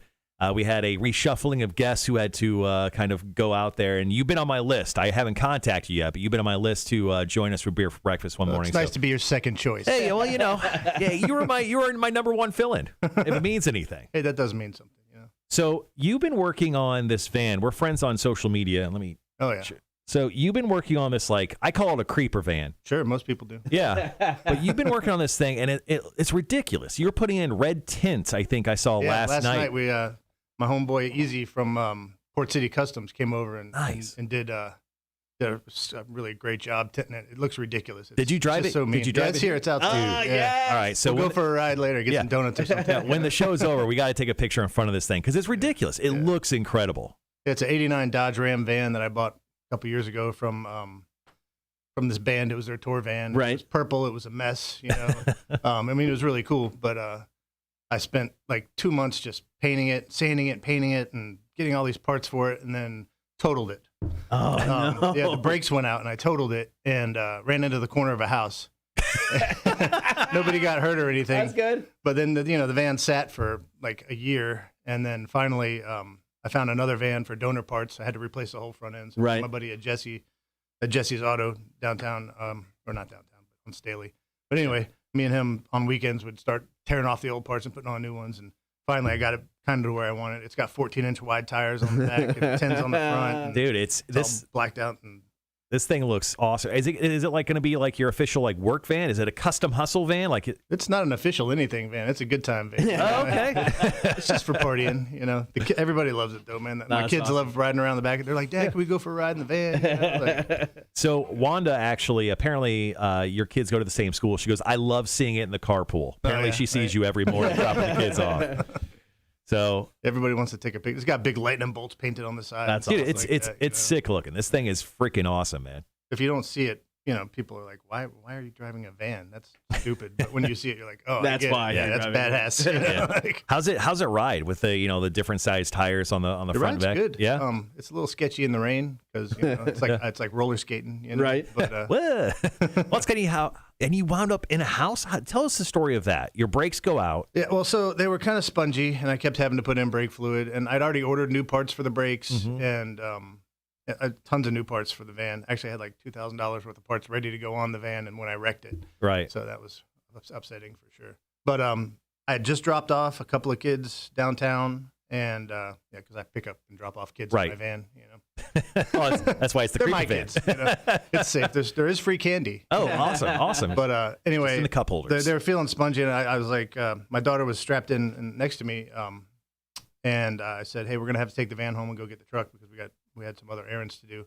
But and just as we were pulling up to the next light, there was 2 cars in front of me and one to the side of me, and I hit the brakes and it went straight to the floor, and I tried pumping it, and it was nothing, so I put my hand over my daughter and swerved off the road to avoid hitting the people in front of me, and went between 2 trees and went between like these fence posts, and then ran straight into the corner of this old house. Oh no! Didn't hurt the house. Van got pretty hurt though. I thought it was totaled. But Was the house occupied? no, nobody even came out. The neighbors came out. And, what the hell's going on here? You know, but cops showed up, and you know, wasn't any damage to anything except for like a piece of the fence and my van. So Right. you know, Man. had it towed off. Well, that must have been absolutely terrifying. It was. You know, I was more worried about my daughter, and I was really glad that the other 3 little girls that were in the back, I had already let them out on Broughton Street because they didn't have seatbelts back there yet. It was just an open van back then. Now it's got seats and stuff in it. Everybody can buckle in, but learned my lesson quick that way. Yeah, man, that's crazy. Sherry says, hey, Marcus. Sherry Miller does. Hey, what's up? How you doing? We had Heather on earlier. I think it was Heather Davis. She said that she's got a ton of work done by you. Yeah. She said you're definitely heavy-handed. I've never been accused of being lightheaded. Right. So there's a video on the Kustom Hustle website, because I was doing a little obviously research on Kustom Hustle before we had you come in today. Right. And it's just like a little promo video, and you're like, having fun, you're tattooing, and you're shown in the video, and you're like tattooing. You look up, and you give this devilish smile. I'm like, he's absolutely hammering that person right now. How much enjoyment do you get if you're so heavy-handed? Do you just like love to absolutely make sure that ink stays in forever? You know, I'm not even really heavy-handed. I just run my machines fast, and I tattoo fast, and I go fast, and I pull long lines. Yeah. It's not like I'm pushing down or like making it hurt on purpose. And, Right. you know, but what I make up for in you know, not being light-handed is your tattoo gets done in half the time and looks good. You know, Yeah. So, you know, it's a give and take. You know, like I mean, you can sit there and get tattooed for 6 hours, and it'll still hurt, but you know, they won't be jamming it in. You know, and I'm not jamming it in either. Right. Not the tattoo shop. But, you know, I go fast and hard. That's how I live, man. It's Ride obviously motorcycles, drive vans, tattoo, Right. kick ass and take names, you know? Dude, you've had quite the experience. I mean, motorcycles, and Cotter will bring up a question he had for you, I think, on the air, but you had an accident on a motorcycle where it was not good. That was almost the end, yeah. Broke a hip? Pelvis. Shattered my pelvis, broke all my ribs, smashed my face, was in the hospital for months and wheelchair for almost a year and all this stuff, yeah. But the first thing I did when I was able to walk was get on the motorcycle and ride down to Jacksonville and back just to prove that I could. Right. No pussy here, you know what I'm saying? So during that downtime, obviously breaking about 4 minutes. Breaking the pelvis, that's difficult. Were you able to get busy during that process? No, not at all. I was gonna say there can't be any weight on it, right? Right, yeah. You know, And I wasn't allowed to stand up or anything, or Yeah. the thought of getting busy was painful. You know, like Right. it was a rough time. Yeah, I'm better now. Right. Lots of sex at this point. Marcus is having all the sex, in case you're I've been wondering. married almost 20 years. There's no sex. He pays to watch sex on television like the right? rest of us. Obviously, glad you survived Yeah, me too. that thing. That must have been terrifying. So it was just like a bad traffic accident, right? Like A lady pulled out in front of me. I was Right. on my way to work. It's middle of the day. Nothing, nothing strange. It was October, actually. Yeah. It was like the day right before Halloween. And So I this was is going- 2 years? Are you almost 3. Oh, I guess 3 now. Yeah. Okay. This will be the third October. Yeah. Good Lord, man. It's funny. The year before that, I got into an accident in October. I think maybe I shouldn't ride motorcycles in October. Do you own a bike still, right? Though? Oh, yeah. I just did a whole cross-country tour on my bike by myself. Awesome. Yeah. And that's what. Yeah, Cotter wants to ask wanted about to that. So update let's- it because I talked to you right before you left. Right. Yeah, at Savannah Harley. So Gibby says, fire up the delay, Cotter. He knows He must know Marcus. it's on. It's on. Perfect. Right on. All right. Well, we got About 2.5. got a couple beers we're going to try today. I talked to you when we were talking on Facebook yesterday. You said you're not really a craft beer guy. So you said you like usually craft beer. So for our craft beer today, I got this egregiously large natural light with the American flag and eagle. Yeah. Thought that was America. I thought it was very suitable. 25 ounces. You don't have to drink all of it, but we'll see if you don't. Let's see you can get to the bottom first. Let's chug them. We'll drink it, chug for the show. Us versus you. Oh, man, we could try and hurt ourselves and shotgun them. Oh my God, Lord. this studio would never smell the same. Coming out your nose for sure. All right, for the craft beer, I've chosen because of the season. Southern Tier does a beer called Pumpkin. It's a pumpkin beer. So this is the cold brew coffee version. Thought it made a lot of sense for the morning show. That's why So it says nitro on it. yeah, so we're doing the cold brew coffee pumpkin nitro. So we'll do both those beers for beer for breakfast. And you brought a couple. What beers did you I bring? brought some Iron City. My wife is from Pittsburgh. Okay. And she bought the beers because she was going to watch Pittsburgh play, and every time they win or something, she was going to drink one of these beers. Well, we still have a lot left because Pittsburgh hadn't done shit this year. And then what's this fellow right here? PBR coffee Oh, beers. It tastes son like of a- Yoo-hoo. Yeah, it's incredible. Not exactly good, but interesting. It's interesting is the key word. Right? These natural lights, man, we need some brown paper bags to drink them out of, I know. you know? They gave me one giant brown paper bag yesterday, and I was like, that's not going to work. I guess I can go cut it up real quick. But Yeah, right? I almost bought 40s. I almost just bought 40s for us. I'm like, Right. let's just go with the natty lights. Duct tape it to our hands. Yeah. Edward 40 hands or whatever. I've done that He's before done that on the show successfully. All right. Okay, we'll be going on about 30 seconds or so. Oh, we're on? All right, guys, we'll be right back. What's that?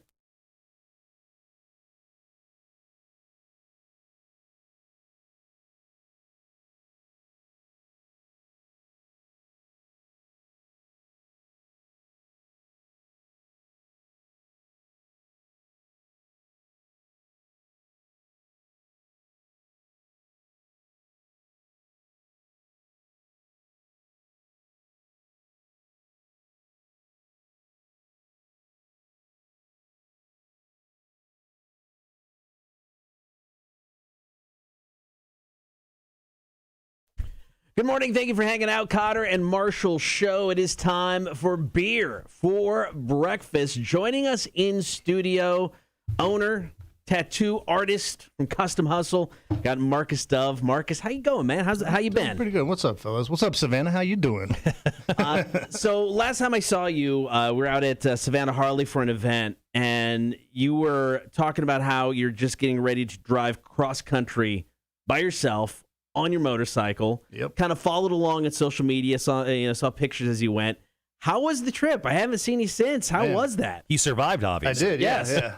Sometimes by the skin of my teeth. But no, it was amazing. I took the whole month of June and left here and just kind of zigzagged across the country, went down the West Coast, Right. and kind of came back pretty quick because it was really hot. It's like 115 degrees in Arizona, man. Right. Ooh. It's crazy. Yeah, I had to ride at night, which was sketchy. But Any crazy stories from the road that you saw out there? Saw Bigfoot or anything? Maybe a Loch Ness monster? nothing quite that prolific. But I met some crazy people and had some good times for sure. Yeah. Like smoking joints with strangers and stuff, like at seedy hotels. Right. And you didn't catch COVID, so congratulations. Yeah, right. I wasn't even careful, but I was vaccinated. So Is it something that you do again? Is it a one-time experience? I'd always wanted to do it, Right. My whole life, and just never really had the time or the, mostly the time. Right. You know? And finally, after my big accident 3 years ago, I was like, look, it's now or never. I gotta do this. Gotta get this out of my system. So Right. I packed up pretty much one bag and got on the bike and pointed my front tire west and just went. You know, luckily my wife was cool with it. You know, Right. like the business maintained itself while I was gone. So Right. It was definitely awesome, man. I met That's some strange people. Saw some beautiful places. You know? Right. America's still beautiful, no matter what they say. Well, speaking of the business, you've been open, I think, Custom Hustle Tattoo for how many years now? A little over 7 years. Man, you've been on your own. You initially started, I think, with another tattoo shop here in town. You went on your own. You've been in the industry for 20 years. So At 25 now. yeah. So how's Custom Hustle doing? I mean, obviously down in MLK, 7 years now. It sounds like you're doing really, really well. You got what, 6, 7 people still working? How is it working through the pandemic? Or did you guys work? Or how weird was it to kind of like figure your way through COVID and doing tattoos safely, but also in this weird climate? Yeah. Well, I mean, we had to shut down for a little over 6 weeks. You know, everybody kind of did for the lockdown. And then when we came back, we did it carefully, you know, only a couple artists at a time, one in, one out kind of thing, you know, worked in shifts. Right. Everybody's wearing masks and, you know, protective gear and stuff like that. And, you know, as things have gotten better and worse, you know, we're just kind of flowing with the, whatever seems safe. You know, right now we're just wearing masks and trying to keep 6 feet apart, you know, but yeah, it affected us, but it didn't hurt us. You know, I mean, we're still doing good, going strong, busy every day. You know, Right. I got 7 artists now and, you know, everything's going as it should be, you know. So with Custom Hustle, I mean, and tattooing for 25 years, you've probably done a lot of cover-up work. You've had to cover up for other artists' bad tattoos. Is there a single tattoo that you can think of that you're like, I did the Lord's work today. I really saved it. I saved this person's skin and life because this tattoo was horrific. It's hard to pick one, man. Every day, you know, people come in with just terrible mistakes. You know, there's a lot of names, you know. Yeah. Yep. Some bitch's name or some ex-husband's name that needs to be covered, you know. It's a daily thing. Cover up like scars and stuff too. I remember when I was first starting tattoo, this was like, oh God, it was in Wilmington, North Carolina. And this was about probably 24 years ago. Right. And this prostitute and her pimp came in. Wow. Oh no. And Matching tattoos? he did all the talking for her, but she had a customer had put a cigar out on her butt. Oh no. And it left a scar. Oh. And I don't think it was like, you know, it wasn't going to kill her. Or anything, you know. Right. Still. She was a pretty tough lady. But anyway, so he was like, I need you to cover this up. And I was like, well, what do you want me to cover it with? He's like, I don't care. So I put some cherries dripping with juice down it. You know, Right. And took a picture of it, and there's a pretty beat up axe wound with, I call it roast beef and cherries. You know, like that was an Yikes. interesting cover up. You know. Yeah, well, it sounds like you've lived an interesting life. Now, we've invited you in for beer for breakfast because, we needed you. And also because you're a beer guy. You like beer, but you're not a craft beer guy. I don't like good beer. Yeah, we got into a conversation yesterday. You're usually a whiskey and craft beer guy. Yeah. So we're gonna split it down the middle. Yep. Sounded like you said craft, and I'm not a craft No, beer guy. crap. Garbage beer. Yeah, garbage beer. Light yeah. beer. You know. So what we're going to do is we're going to do a little of both worlds. So we have a Natural Light coming in a 25-ounce can that Cotter is currently showing off on the live stream. You can watch us on the live stream every day. That's a big can. Facebook, YouTube, Monstrous. and Twitch. And then we also have from Southern Tier a cold brew coffee pumpkin nitro. 'Tis the season, the spooky season, so I had to fit a pumpkin beer in here somewhere. So we'll come back here in just a few moments and test drive one of those. I can hardly wait. Let's drink some beer next. Here's Volbeat at Shotgun Blues, Cotter and Marshall, Rock 106.1. Axe wound on the. Yeah, no, you're good. All right, let's do the pumpkin first. Is that Yeah, I cool? think so. Yeah. Let's do that. Sure. Ooh, it's got a cartridge in there or something. Yeah, a little nitro-y love once again here for the least live stream folks. Doing Southern Tier's Pumpkin Nitro. I'm going to pour these out just so they're ready for when we go on the air, which we're playing a Volbeat song, which is usually about 2 minutes in length. This one's 4. Okay, so we do have a few minutes. Pour these out. And this one tastes like pumpkin and coffee. Yes, pumpkin and coffee. So Pumpkin spice latte beer. Are you a coffee guy? Like, are you usually Not like a fancy coffee guy. I mean, I've been not known go to to eat Starbucks? I've been known to drink the occasional caramel macchiato. Ooh. Yeah. But mostly I just drink coffee with creamer. Yeah. Thank you. Here we go, gents. All right, so we'll leave that for the on-air portion. Smells good. We do beer reviews very simply. We just take a big old sniff. We hold it up to the light, talk about the color, then we drink. We talk about the taste, then we grade it on a scale of 1 to 5. Right. And we'll just go around the table. We'll grade it out, then we'll go to break. We'll probably drink your Iron City beer because we have a commercial break. We have like 10-ish minutes to fill, so we'll review a beer that's just on the live stream, exclusively there, and we'll come back. We'll do Natty Light. Yeah. What is your usual go-to beer when you're like out at a bar? At a bar, Miller Lite, Coors Light, Yeah. something like that. So you brought in beer nuts, and you were mentioning just before we were going on the air that you said you throw those nuts in your Coors Light. Yeah. I'll open the Coors Light, rip off the tab, and put some nuts in there, and then you can just eat and drink at the same time. I love it. I did that. I used to do that at the Savannah before it was bananas. It was the sand nuts. Okay, yeah. Oh, yeah. Beer, and you get a bag of peanuts, and I would just open the peanuts and drop them in the beer, so you wouldn't have to fumble with it while you're trying to watch the game. Just take a sip, eat a peanut. Good stuff. You're a great multitasker. Yeah. I've been around. I got about a minute and a half. Right on. So what else? What do you got? What's going on this weekend, or what's coming up for Custom Hustle that people should know about? No, we're just doing good tattoos for bad mother rippers every day. Absolutely. Still the greatest tagline ever. Yeah, right. I got to do a new commercial here this sometime soon. My last commercial was talking about the weather, and the weather's changing. So it was so soggy for so long, Yeah. just nasty outside. Yeah, it rained. It felt like it rained for 2 straight weeks here. I know.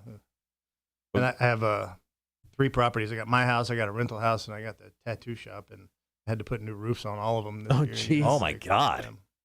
Last year was air conditioning. So I had to spent like $17,000 on air conditioning last year. And now I spent about 12, 13 on roofing this year. I'd have to get complete new. Well, actually, you know what? I spent about 18 on roofing because I forgot I redid the whole roof on the tattoo shop, patched the roof at my new house, and then replaced the full roof at the old house. Damn. Do you own the tattoo shop, or do you rent that? Yeah, Oh, it's so you mine. bought that Yeah. building. Oh, that's cool. Okay. Yeah, it's mine.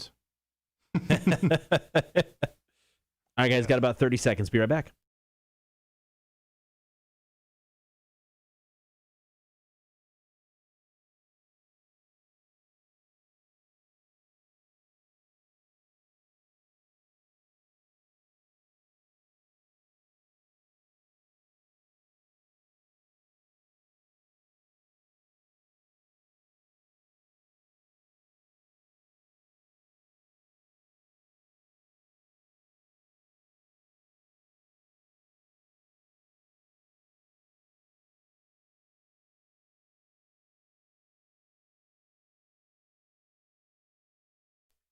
Good morning. Thank you for hanging out. Beer for breakfast, joined in studio with Marcus Dove from Kustom Hustle. We're here to drink some beer, guys. So, Marshall, what is the first offering of the morning? The first offering today is a limited beer that I found at Habersham yesterday. Now, this is the craft beer. I promised Marcus that we would do a craft and a garbage beer. That garbage beer is coming up here in a little bit. Yeah, we're going to be drinking Natty Light. This first one is from Southern Tier. I'm holding it up for the live stream in case you're watching. This is the Cold Brew Coffee Pumpkin Nitro. It's an Imperial Pumpkin Ale. This thing is coming in at 8.6% alcohol, which is about 3 times the average beer that you Good thing drink. we only got one. All right, let's go ahead and start the review. Let's take a big old sniff. I mean, you don't even have to put it that close to your nose. Smells like coffee. It smells like coffee. Got a nice little the pumpkin spice there. It's really good. Yeah, you got the sweetness of the pumpkin and the spices they put in this thing. Southern Tier is known. They're up in like near Buffalo, New York. They're known for the pumpkin. It's kind of like the one big beer they're really known for. Right. Every year, people go crazy gaga for the pumpkin. It's a nice color. Yeah, I mean, holding it up to the light when we're talking about the color, you got kind of that hazy, kind of golden color with a kind of a darkness near the top where there's a good thick layer of foam due to the nitro. Yeah, kind of like almost copperish in color, if you will. But no, I mean, smells good, looks good. I say we drink. Yeah, cheers, Bottoms boys. up. Yeah. Cheers. Cheers. Woo! Oh, yeah. Ooh-wee. That's sweeter than I expected. Yeah, I mean, the pumpkin is always a little bit sweeter, and the original pumpkin is actually sweeter than this. Yeah. So, Marcus, what's your first thoughts on this as not a craft beer guy? Well, I kind of want to keep drinking it. Not bad. I think I chose the right beer. That's good. Connor, Yeah, what do you good. think? Like, Super smooth, like you'd expect because of the nitro. All kinds of pumpkin going on in there, man. Almost overpowering. I'd like just a tad bit more coffee, but the pumpkin's good. There is an alcoholic kick at the end of that. I mean, there is that tinge of alcohol at the end. The beer's not messing around. I didn't even notice the alcohol in me. It's because I'm such an alcoholic. I can't even taste the beer. I just taste like coffee and pumpkin spice. Yeah. You know, like- Yeah, so this beer is definitely dangerous. Once again, coming in at 8.6%. It's Southern Tier's cold brew coffee, pumpkin nitro. The coffee has, like a bit of a bitter taste, for at least for me at the end of it, which I kind of don't love, but I also love coffee, so obviously I love it a little bit. Let's go around the table real quick and review this beer. So what do we give it on the beer scale of supremacy? Cotter, we're going to start with you. What do you think? Like I said, I love the smoothness of it. The pumpkin flavor is good. I can't say I'm in love with it, though. I'm going to go 2.75 out of 5. Ooh, I feel like that's low. Maybe it is. Maybe it is. I just don't. I don't know. It's my first pumpkin beer of the season. Yeah. So I'm holding back a little bit. I don't know. It can only go up from here. 2.75. Marcus. All right, Custom so- Hustle Tattoo. Yeah, it's good and interesting and seasonal for sure. Not something you'd want to drink a 6-pack of. No. You can drink one and that'll get you cooking for the rest of the day, I suppose. It'll wake you up and get you drunk at the same time. Right. Well, if you don't start in the morning, you're not really committed to the process. Right. But 3, I guess. Okay. 3 All out right. of 5. I don't think we're too far off, gentlemen. I'm going to go ahead and give this a 3.25. It's not the best pumpkin beer I ever tasted in my life, but damn it, I love coffee. I love pumpkin. Kind of hits both, nice and smooth. This one is one I would say you definitely need to try. Yeah. But maybe in a mix 6. You don't need to buy a 4-pack like I did for $20. Have you had a lot of pumpkin beers? Oh, I'm the king of pumpkin beers. Is it a tried ginger them. thing? Yeah, it's a ginger thing, pretty much. I live inside of a pumpkin the entire month of October, pretty much. So heard that. it's rough. All right, so we're going to get to some Natty Lights on the next break. But during the break, we got a stream exclusive. Marcus brought in Iron City Beer Premium Lager. This is from Pittsburgh. It's made in Pittsburgh, yeah. All right, so we're going to try that on the stream. We'll get some Natty Light during the next break. Beer for Breakfast continues with Marcus Dove from Kustom Hustle. Cotter and Marshall, Rock 106.1. All right, there we go. Ooh, delicious. You know, it may actually make sense just to, if it's okay with you, if we drink out of the bottles as opposed to our glasses, because our glasses are pumpkinized. Yeah. Well, I could run and rinse them off in the bathroom or whatever. Bottles are fine with me. Do you have a bottle opener on you, Cotter? I don't have one over here. Sorry. I can go get one. I got a pocket knife that works. Oh, okay. All right, guys. Well, I'm going to let Marcus open those up real quick because neither Cotter or I are a man. Or at least in this very instance, have a bottle opener on us, and we'll go ahead and do a quick review of Marcus's Iron wife's City. beer. Now, I've heard of this beer, but I've never had this beer. It's not good. Ooh, I love this. So Christopher Robert Jennings just popped on. He goes, haha, Iron Shitty. Yeah. All right, so this is the Iron City Beer, premium lager, family-owned, brewed, it says brewed here, brewed in Latrobe, Pennsylvania, by Pittsburgh Brewing Company. So your wife is from the Pittsburgh area? Yeah, she's from we're in West Virginia, but it's Okay. right by Okay. Pittsburgh. It's like a suburb. And she loves this beer or does not like it? No, nobody likes it. But they drink it because it's there. It's there? It's what teenagers steal out of their dad's, Oh, okay. Yeah, this refrigerator. right. It's a red herring. Yeah. He puts in there because he knows they're going to do that. Right. It's filler. All right. Well, let's go ahead and take a big old sniff. Smells like sewage. It smells like almost nothing. I know. There's really not I a almost whole kinda lot wanna of- snort. There's really not a whole lot going on there. There's a bit of hop in there, I believe. There might be. Now, here's the thing, where it's in a brown bottle, but the brown bottle looks almost clear. I don't know if there's enough light where I can kind of show that on the live stream, but it looks like there's just water in there. Oh, there you go. Yeah. It's not a dark beer. No, not No. at all. Definitely with this lager. And They this also is make Iron City Light, which I Really? imagine is even lighter. Okay. surprisingly, and I don't know what the APV is on this beer. I'll look it up after the break here. But It doesn't say on the bottle. It's alcohol free. Yeah. They wanted to print as little as possible on this to Gotta save not some money. deter people away from drinking it. So Like the labels are falling off. did they use spit to put these on? That would explain a lot. All right, let's go ahead and try Iron cheers. City beer. Cheers, boys. It's not that bad. It's not that good, but It's not that good. no. No. It's got a kind of a It's got a meatloaf aftertaste. I mean, there's there's something weird going on in there. I've never heard anyone Smells like mom's basement. meatloaf. Cotter, wow. I'm going to look up, hold on, while we're kind of hanging here for a second, I'm going to look up the APV of this beer, but give us your initial thoughts of Iron City beer. It claims to be a lager, Yeah. but it doesn't taste like any lager I have ever had before. Tastes in my more like a life. log. Yeah, maybe that's it. Oh wait, it does have an O. No, just kidding. It's so weird. I don't know. I think it's a beer. It is definitely a beer. Are you sure? I've drank thousands of beers. I can confirm this is a beer. I recognize the qualities that make it a beer, but just barely. I mean, it's like they took a beer and a big vat of just water, Yeah. and they dumped one beer in the big vat Right. of water. And not fresh water. No, not fresh water. Yeah. Well, I find that very offensive, Brackish, gentlemen. maybe. it's made with gray water. Well, I want you guys to know I find that very offensive because here's the description online. So first and foremost, this is a 4.5% APV beer. Oh. This premium lager beer is still being brewed fresh daily at Brewery on Liberty Avenue in Lawrenceville, Pennsylvania, I'm guessing. So first and foremost, offensive. It is brewed fresh, whatever that means. I'm guessing that means fresh water, right? Because Maybe it gets better with age. You're not convincing me. You're not convincing me this is fresh water. All right, so let's go ahead and just, I'm going to Beer Advocate really quick. They have given this beer, and not to skew what you're going to say with scores, they have given this a 61 out of 100. This is technically a poor beer. A 61? I'm impressed. Then you can pour it out and be fine.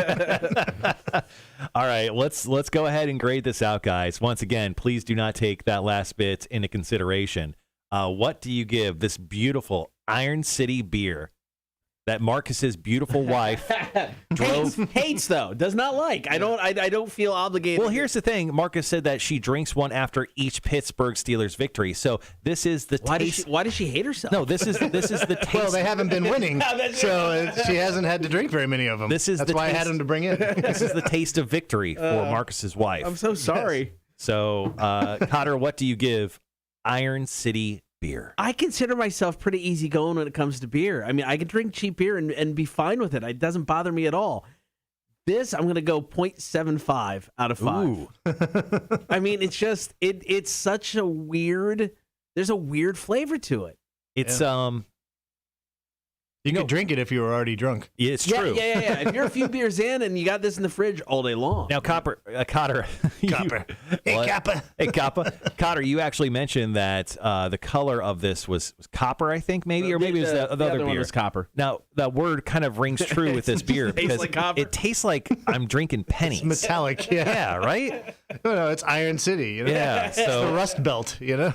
I'm going to give this out of respect for the fact that it's a beer, and technically on the label it says the beer drinker's beer, and it's a registered trademark.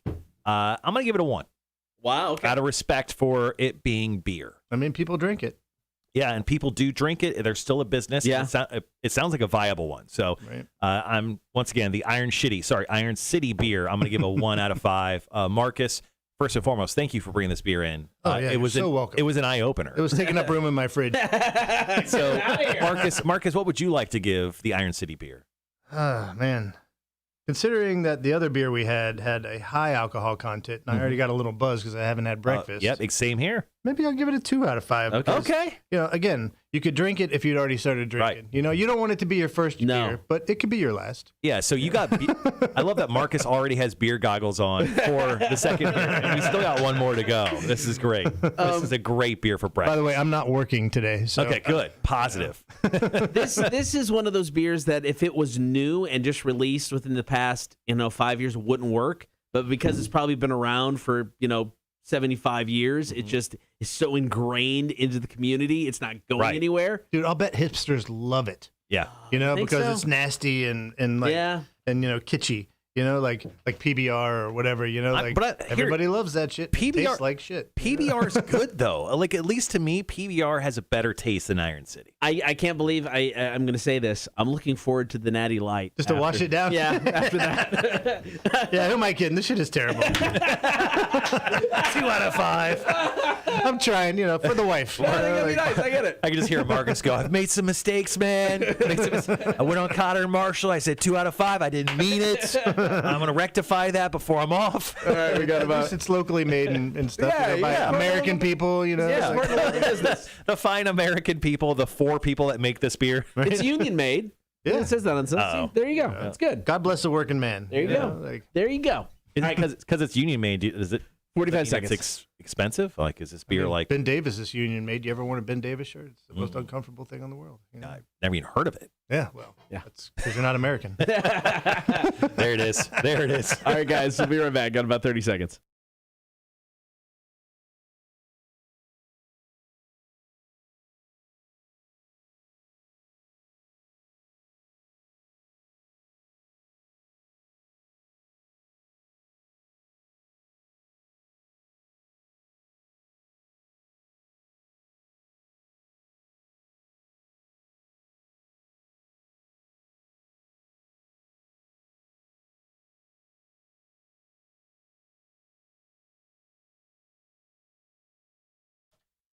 Good morning. Thank you for hanging out here on your Friday Cotter and Marshall show. In studio with Marcus Dove from Kustom Hustle.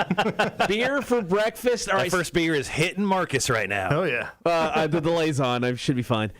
So we did a beer during for a stream-only beer from Iron City. All I'm going to say about this beer is I'm super excited that I get to drink Natty Light just to wash the taste of that beer out of my mouth. Yeah, it was definitely out of respect for the fine people that make that beer, the American people that make that beer. Yes. God bless America. God bless America. Yes, thank you. Thank you so much, Marcus. All right, one last beer today. Now, once again, my initial conversation when I was talking to Marcus, when I asked him to be on the show today, was he's like, man, I'm usually not a craft beer guy. I usually just do like your garbage beer and whiskey. And I said, cool. I go, I'll split the difference with you. I go, I'll do a craft beer. We did the pumpkin just a few moments ago. Yep. Yes. And now here is the craft beer, the garbage beer. And I think I nailed it, gentlemen. This is awesome. I got a 25-ounce can. Each of us have our very own. You got huge cans. 25-ounce can of Natural Light, brewed right here in America since 1977. So you know it's good. I thought Natural Light would have been around longer than 77. I know. Like, I'm older than this beer. one Looks of our like 1775. Right? we Marine Corps. we actually talked about a question we did today for trivia was, when did Budweiser start? It was 1876. Hold on, we're not doing the review yet, Marcus. Settle down. That first beer's kicking in. From here. Our first beer, it was Budweiser, 1876. So Yeah. this started like a century later. Yeah. No big deal. Kind of late starters, late bloomers. No big deal. Natty Light. Yes, the Natural Light is the beer we are going to be reviewing right now. We are going to drink it straight from the can. Yeah. We're not even going to pour it in a glass, ladies and gentlemen, which is usually what we usually do with our fancy craft beers that we review. So I was 3 years old when this beer was made. Cotter is already grimacing. Let's go ahead and take a big old sniff of Natural Light here for beer for breakfast. Just don't Smells do like it. hot garbage. Don't do it. Don't do it.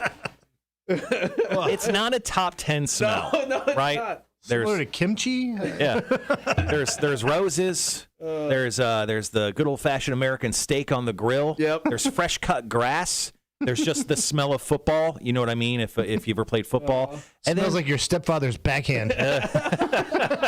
and then there is this. The smell is not exactly what I would call great. No, it's skunky. I think it's the best way to. Pungent, like Sex Panther. Immediately you think this beer immediately is bad, but no, this is actually fresh. I got it right off the shelf there at Haversham. They rotate their stock on a regular basis, so this is the newest of the new Natural Light. Now, America. Once again, we would hold it up to the light, but it's inside of a can. I can just let you know that is the color of pee. Marcus, can you confirm this? Well, I can pour a little bit out for the homies. Yep. Oh, that's enough. Color a P. Yep. Color there P. you go. Perfect. Spot on. Yep. All right, so let's continue on with the beer review. All Once right. again, trying Cheers. Natural Light. Cheers. Can't take me anywhere without making a mess. Oh, That tastes exactly what I thought it would taste like. It's mostly regret of buying. Yeah, right. You got buyer's remorse. Yeah, but you know what? It's not bad. I mean, Natural Light has kind of veered towards the territory of like a cool hipster beer, right? Agreed. Yeah. Like, I mean, it's not on the level of PBR. Like, I think PBR is still a lot more popular than a Natural Light or a Natty Light of what this is. But I think it's definitely in the territory of that beer. I mean, I'll drink the hell out of the Natter Days, you know. Right, the strawberry lemonade. Yeah. That's an all-day drinking beer, you know, until it gets dark out. Yeah, and it also will give you diabetes after 3 hours. Yeah. Cotter, I guess on the beer scale of supremacy, now that we've officially drank ourselves some Natural Light in these beautiful all-American cans of the Bald Eagle. It's better than Iron City. It's definitely better than Iron City. Yeah, well, it's better because there's less flavor involved, so there's just less to hate. And there's more of it.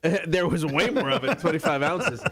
You know, it's one of those beers. It's like it definitely reminds me of watching my dad and uncles drink beer. This would be right. This is right up their alley. This is nostalgia in a can for you. It really is. So on that alone, I'm gonna go 1.5 out of 5. Wow, you did not like your uncles or dad very much. Well, no, I mean, well, I'm not gonna inflate it to a 3 just for that. I mean, it's not that good. Hey, sometimes nostalgia hits. 1.5 out of 5 with the Natty Light. But once again, I would drink this. Yeah. Where with the Iron City, I'd probably avoid.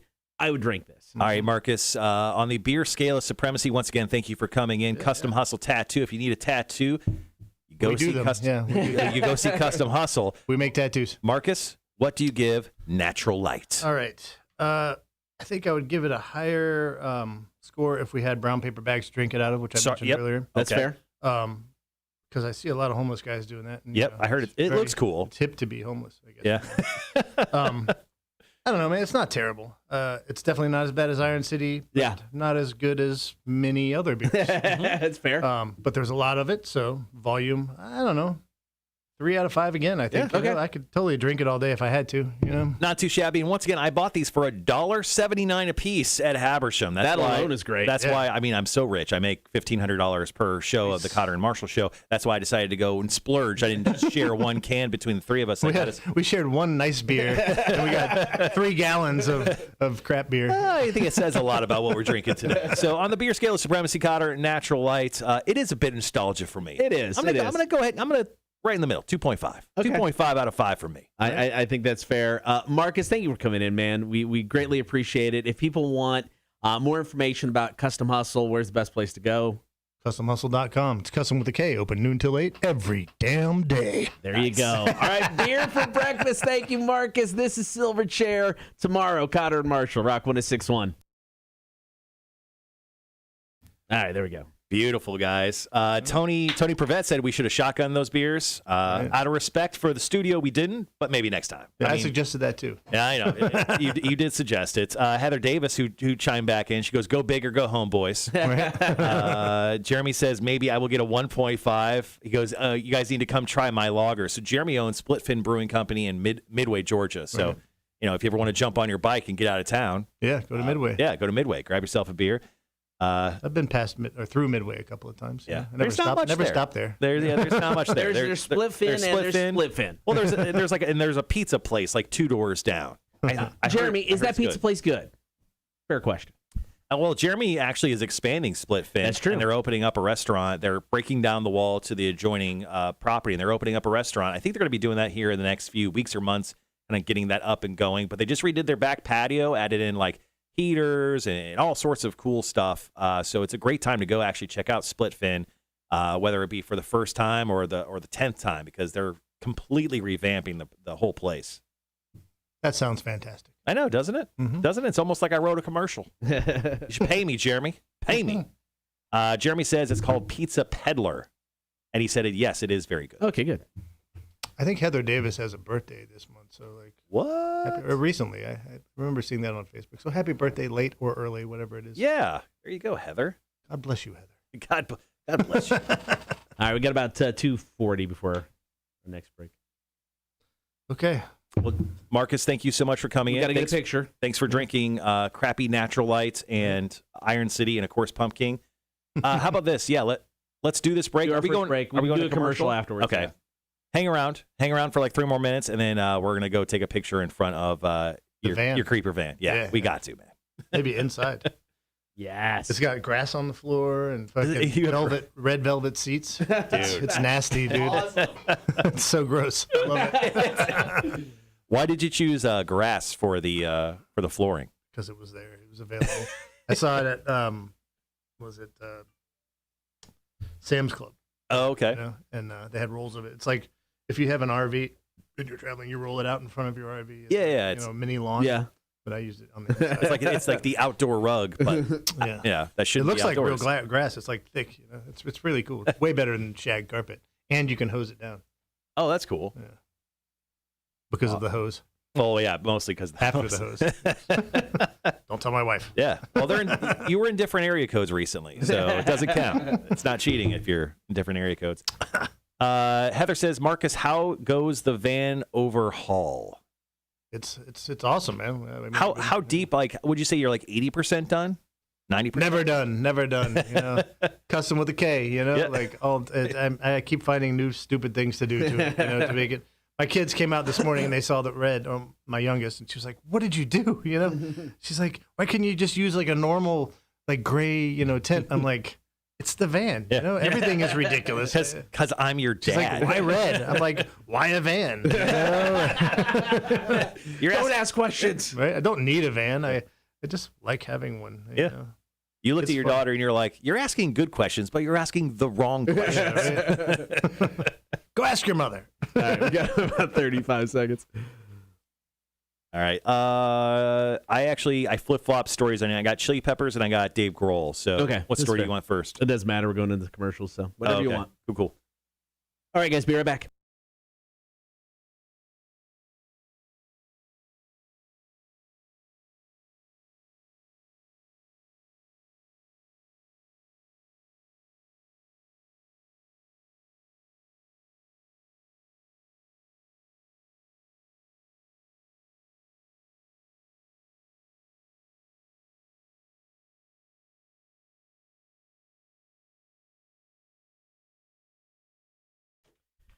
Getting into some Marshall's music news. This is story number 1. So the Red Hot Chili Peppers are getting back into gear with a world tour scheduled for next year and a new album. Their first with returning guitarist John Frusciante. Since that's the first album since 2006's Stadium Arcadium. Now, that album came out, double album, huge success for the band, and John left the band. He was like, "You guys are too much."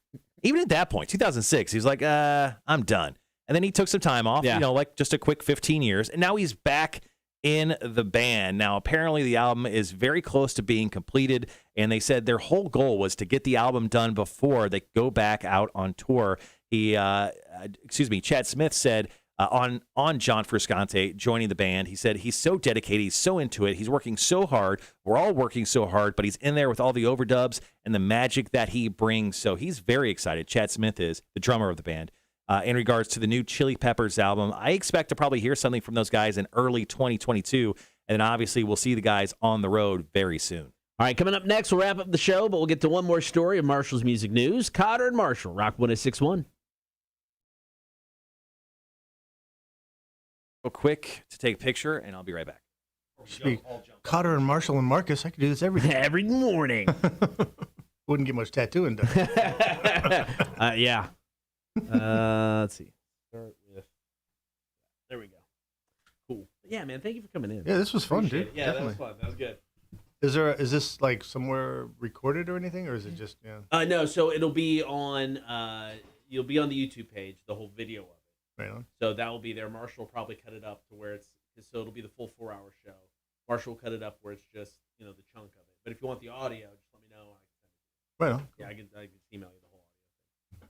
Right. Is anybody even listening to the radio right now? Yeah. Everybody's just getting to work. Surprisingly, yes. Right on. So, but yeah. Oh, no problem, man. Thank you. All right, guys, we're going to go take a picture with Marcus's van, so you're going to get nothing for a few minutes. Apologize, but we'll be right back. You guys want these beer nuts or should I just take them with me? In the IC light, IC. I take that. Yeah. And there's your little goodie bag. We'll throw that up on the.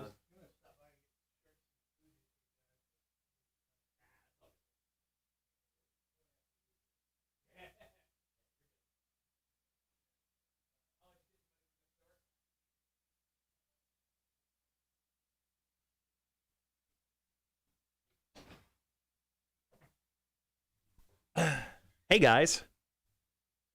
All right, so we're going outside to take a picture in front of Marcus's creeper van. So we're going to be right back. I'm going to go ahead and just put the be right back thing up so you guys aren't waiting, but we'll be gone for like 2 minutes.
All right, guys.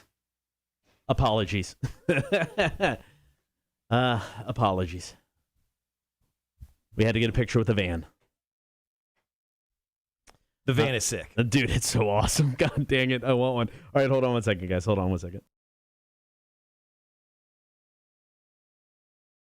All right, there we go. Yeah, that van is amazing. So here's our picture from outside in that van. Don't know if it really does it justice, but can we get a show vehicle? Can we get a van? We could borrow that one, I guess. Yeah. Once again, thank you to Marcus Stubb of Kustom Hustle Tattoo for coming in. Amazing guest for Beer for Breakfast. Yeah, he was great. My finger was on that dumb button the entire time. I'm not going to lie. Well, it should have been. Because prior, he dropped a few, and I'm like, oh, God dang. Hey, he's a pro. No, he turned out great. Well, because the only thing that worried me was, because he dropped a couple, and then when you're like, all right, we're gonna go on in a few minutes, he's like, oh, we weren't on? So I'm like, oh, dear Lord. He thought we were on.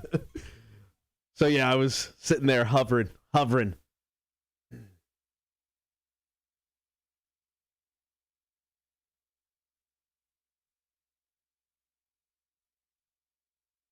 All right, guys. Last break coming up, just under 3 minutes. Thank you guys for hanging out.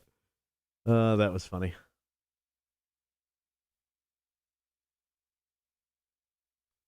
Yeah, the van overhaul is pretty amazing. He does have like this thick grass, fake grass on the bottom of his vehicle.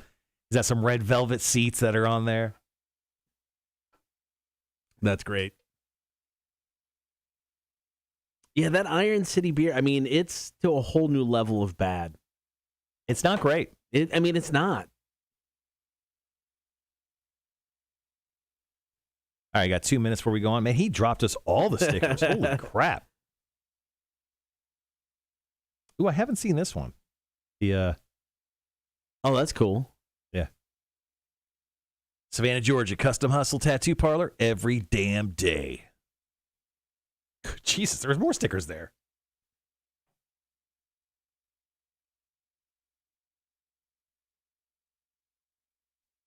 That's a cute little one. Little Custom Hustle tiny one. There you go.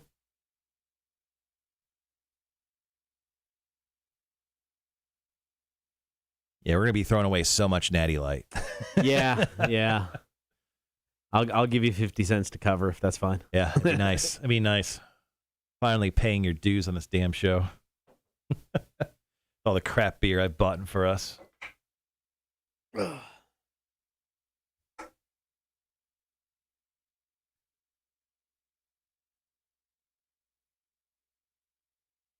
Jeremy says, holy cow, we are doing grass in the expansion side of Splitting. I hope so, man. It oddly felt great. I ran my hand through it. Yeah, I expected it to be more like the AstroTurf, traditional type AstroTurf. Yeah. Not that at all. All right, we're a little less than a minute from our final break of the show. We are back for a full set of shows next week, which is going to be really weird for us. First time in over a month? Yeah, it's been a full week. It's been an interesting run. Don't worry, we're going to break that in November. Speaking of douchebags, just us. Just us. Hey, for the first 3 months, we didn't miss a day. That's true. All right, guys. Be right back.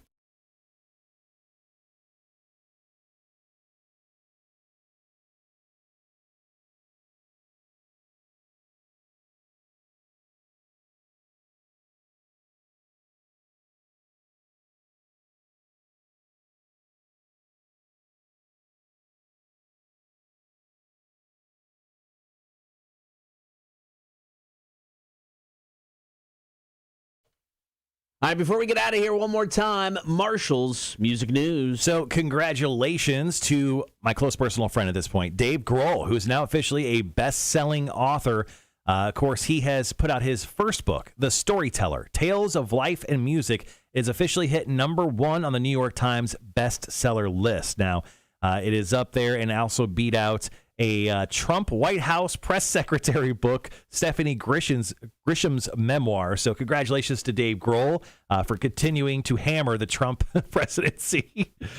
He's done some obviously great stuff. Now, he said, never in my wildest dreams did I ever imagine that I would someday be a #1 best-selling author, but it's the same wildest dreams that I've followed since the day I picked up a guitar. He goes, I'm honored. Huge thanks to everyone at Day Street Books for making my first book such an amazing experience. So congrats to Dave and his first book, The Storyteller.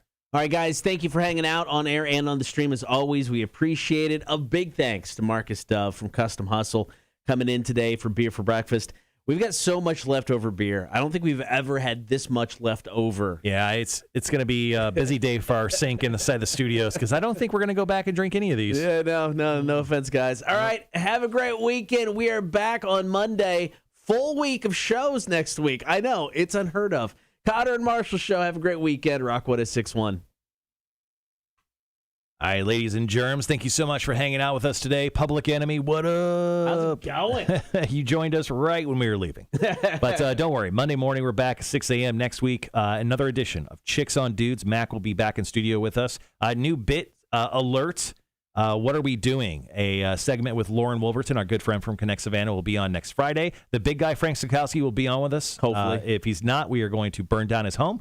That's just a personal promise from me. What else do we got going on next week? Beer for Breakfast. Next week, we have Chris Moody from Over Yonder and Mood Rights. He'll be in studio Anything else we got going on? Typical stuff. Perfect. All right, we'll see you then. 6 a.m.